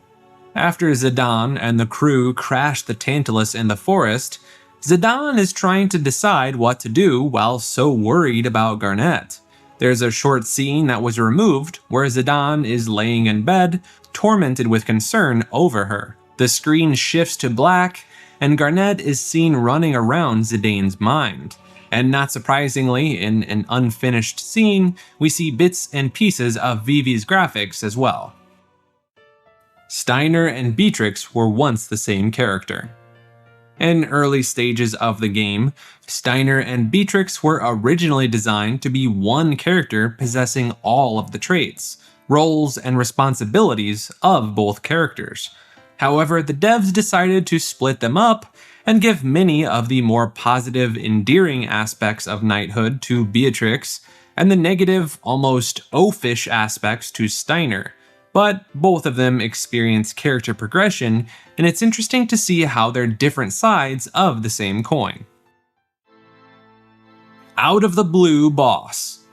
There exists a divide in people's reception to the final boss of the game, Necron. Some people feel that the character serves as a subpar boss, as we have little to no build-up of the character. He's not mentioned or directly referred to throughout the entirety of the game. There's barely any other character that could be theorized to be Necron. But another group of people think that he was an ideal and meaningful boss. The Ultimania states he was, quote, awakened by Kuja's fear, despair, and hatred, which called out to it as he learned of his mortality, just as his ambitions were within reach.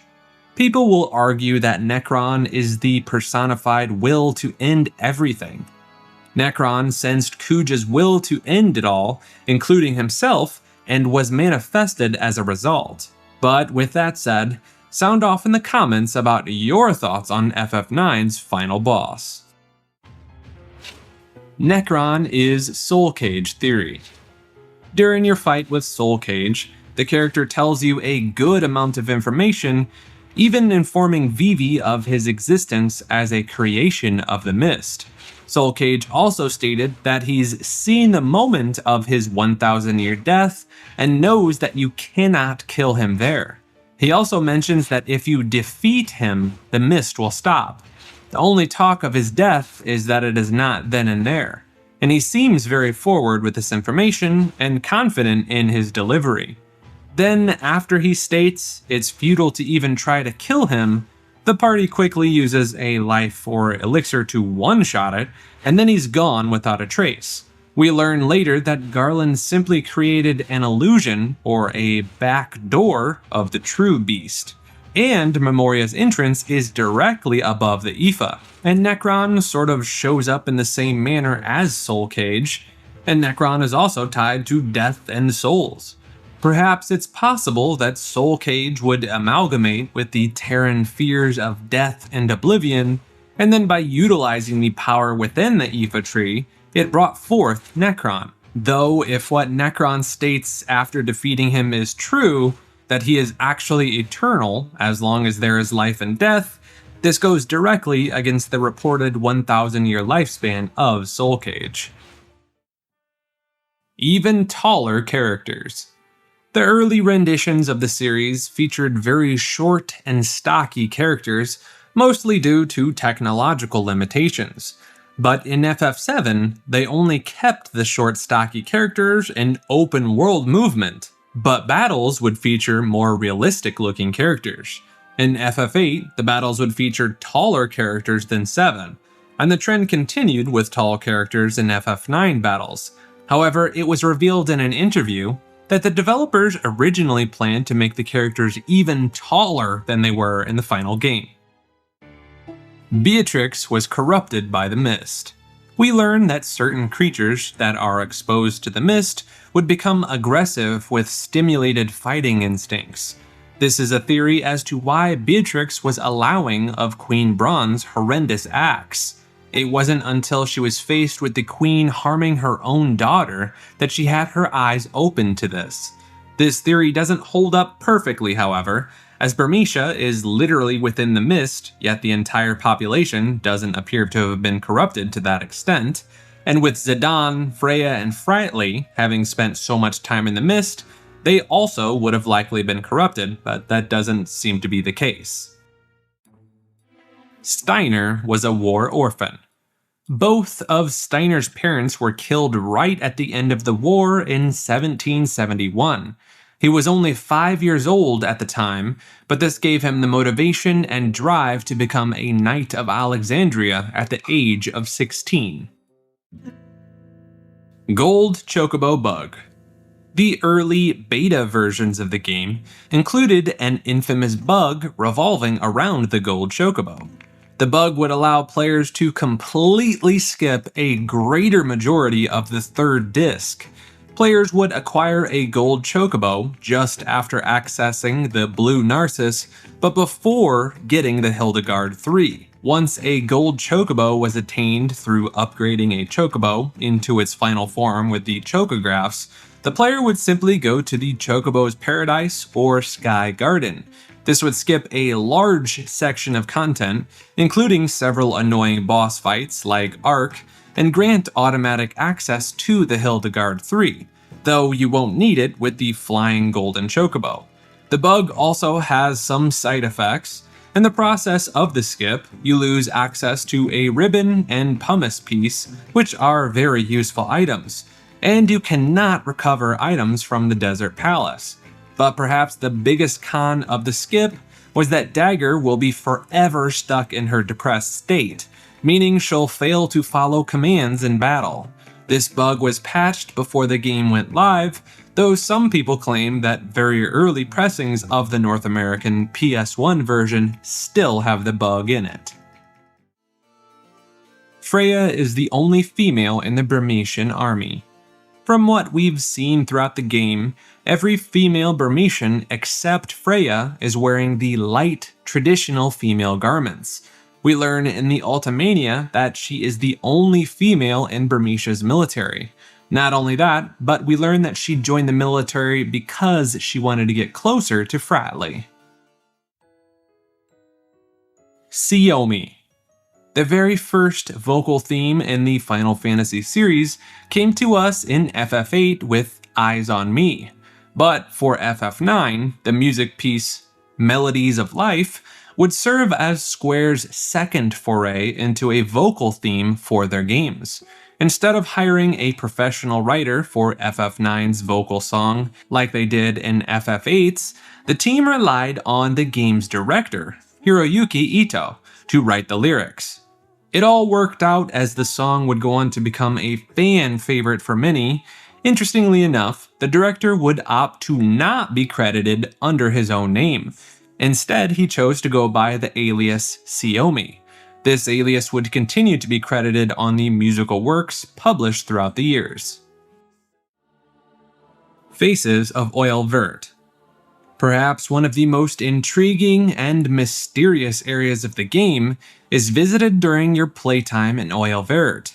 It's one of the few locations that originally existed on Terra, but would be transferred to Gaia when Garland failed to merge the two planets.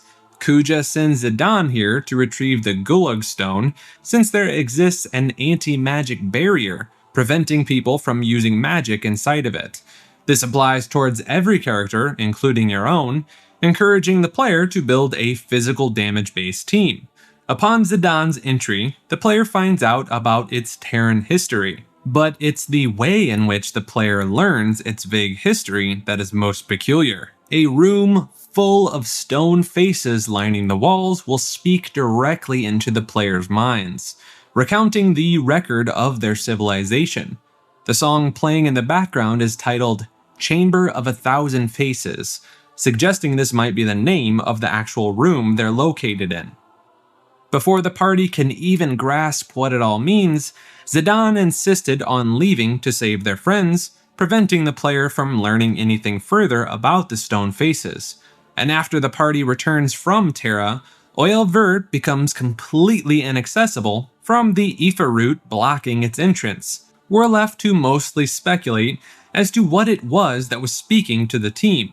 The faces mention that they were constructed to preserve the history of their people, and it's not uncommon to see a preserver of history or knowledge used throughout various plotlines.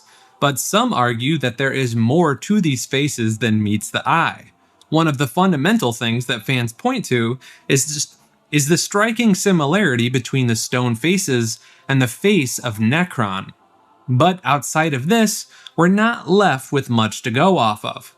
When were these faces made? Who made them? Why are so many faces destroyed? Or was it intentionally made that way? Find out on the next episode of Final Fantasy. Unused Desert Palace death scenes. In the current game, when you die after using Regent Sid, you face a standardized game over. However, modders discovered that each individual character had their own death scenes, where they had their own specific dialogue before Kuja threw them into a fire pit. The scenes were removed from the final game, although some people insist that these scenes are actually present within the original non-greatest hits version of the game. Ruby was once a drag queen. Early concepts of the game indicated that Ruby was simply a member of the all-male crew of Tantalus that chose to be a drag queen, and the rest of the team ran with it. It wasn't all too uncommon for men to run drag in older performance arts, as they didn't see women as good at performing. This was confirmed in one of the 20th anniversary interviews, where a character designer implied that the original intent for the character was to be a male, but it was scrapped, choosing to make her a biological female instead. Aoife tree statues. In several sections of the game, including the endgame cinematic, you can see what appears to be an army of stone soldiers wielding spears, and some even claim to see at least one dog in the mix as well. We're not given any context around them and no indicators as to what they might be, and they're on the screen for only about a single second during the final cinematic. There are several prominent theories as to their identities. It's presumed that they may have been an army that was petrified and forgotten, and completely forgotten about. Some suggest that it was a Terran army prepared to finish off any Gaian stragglers after absorbing their crystal, but were petrified after the absorption failed. People will combat this theory, saying that the Terran people were implied to be much more civilized and not likely to use weapons in this manner. Others think that they were actually a more recent invasion from Lindblum and Burmesians that met an unfortunate end. Some people think that they were simply placeholders that souls would have gone into and given life to start a war against Gaia. What are your thoughts? Vivi's soul controls Gaia's life flow. In Dissidia Final Fantasy Opera Omnia, Vivi mentions that if he stays away from his own world, Gaia's life flow will stop. Some people argue that this indicates that Vivi's soul has become important, even quintessential in the life flow of Gaia. Is this what Vivi was referring to when he said, "My memories will be part of the sky"? Why Quan raised Vivi? Quan had a more sinister intent for raising Vivi. In this cutscene, it reveals that Quan was fishing from the mist for food when he caught Vivi from the sky. He mentions that he's not big enough to eat yet, and Vivi even mentions that Quan said he wasn't growing properly. It's commonly accepted that Quan actually raised Vivi to thicken up and eat. Blank is artificial. When examining Blank's character model, you can see stitches over various parts of his body, even his face. This theory states that he is actually an artificially created humanoid, similar to Sally from The Nightmare Before Christmas, or perhaps Gino from Super Mario RPG. Was he like Frankenstein's monster, created by stitching together various body parts of different corpses? This might make sense, especially as his name in the French version of the game is Frank. Or did he suffer a brutal accident and need serious repair? If he was an artificially created being, it would also help to explain the name Blank, as in a blank slate, able to have its purpose inscribed into it. Perhaps this was why he was so willing to sacrifice himself for the others in the forest. Though others theorize that he was a war orphan and suffered traumatic burn wounds that would be nursed with very questionable skin grafts. And some even go so far into this theory to state that the burn events were so traumatic that he developed amnesia, where shortly after Baku adopted him and dubbed him Blank, as in a fresh start. Others believe that Blank simply is in reference to him being blind, and that's why he wears a belt over his eyes. Which soul was Zidane given? We learn that Zidane was a genome, just like the rest of the genomes he eventually encounters in the game. The genomes exist as empty husks of beings that are normally created as adults. But Zidane was created as an infant, and through this process of growing up, he was able to develop complex emotions. We learn that the genome's existence is not considered complete until they receive a soul to occupy its body, and until then they feel little to no emotions. The collective genome existence is dedicated to the preparation and acceptance of a soul. This theory postulates that the genome that would become Zidane actually took on the soul of Dagger's mother, Jane. This would potentially explain why Zidane would have such an instant fondness of Dagger. And more importantly, it would explain the shared memory with Dagger and her mom. Genomes were normally meant for Terran souls, but since Kuja kicked out Zidane at such an early age, perhaps the Terran soul had yet to be implanted, especially since Zidane's genome originally started as an infant. Perhaps it would have been easier for Garland to raise a genome baby over a Terran baby, or perhaps he wanted the body to mature to an adult age to ease the transition for the Terran soul. Zidane was born in September of 1783, and Sarah was born in January of the following year. Both characters were 16 during the events of the game. Zidane was 4 when Kuja deposited him on Gaia, while Sarah was 6 when her mother died. So theoretically, Zidane could have been an emotionless husk of a baby for 2 years before the specific soul of Jane entered his body after her death. The saddest ending. One theory suggests that the ending we witness for FF9 is not nearly as happy as we all think it to be. At the end, Kuja mentions that Gaia would be destroyed, and that the fusion of the 2 planets cannot be stopped. But we clearly see the cast, minus Vivi, living happily on Gaia at the end.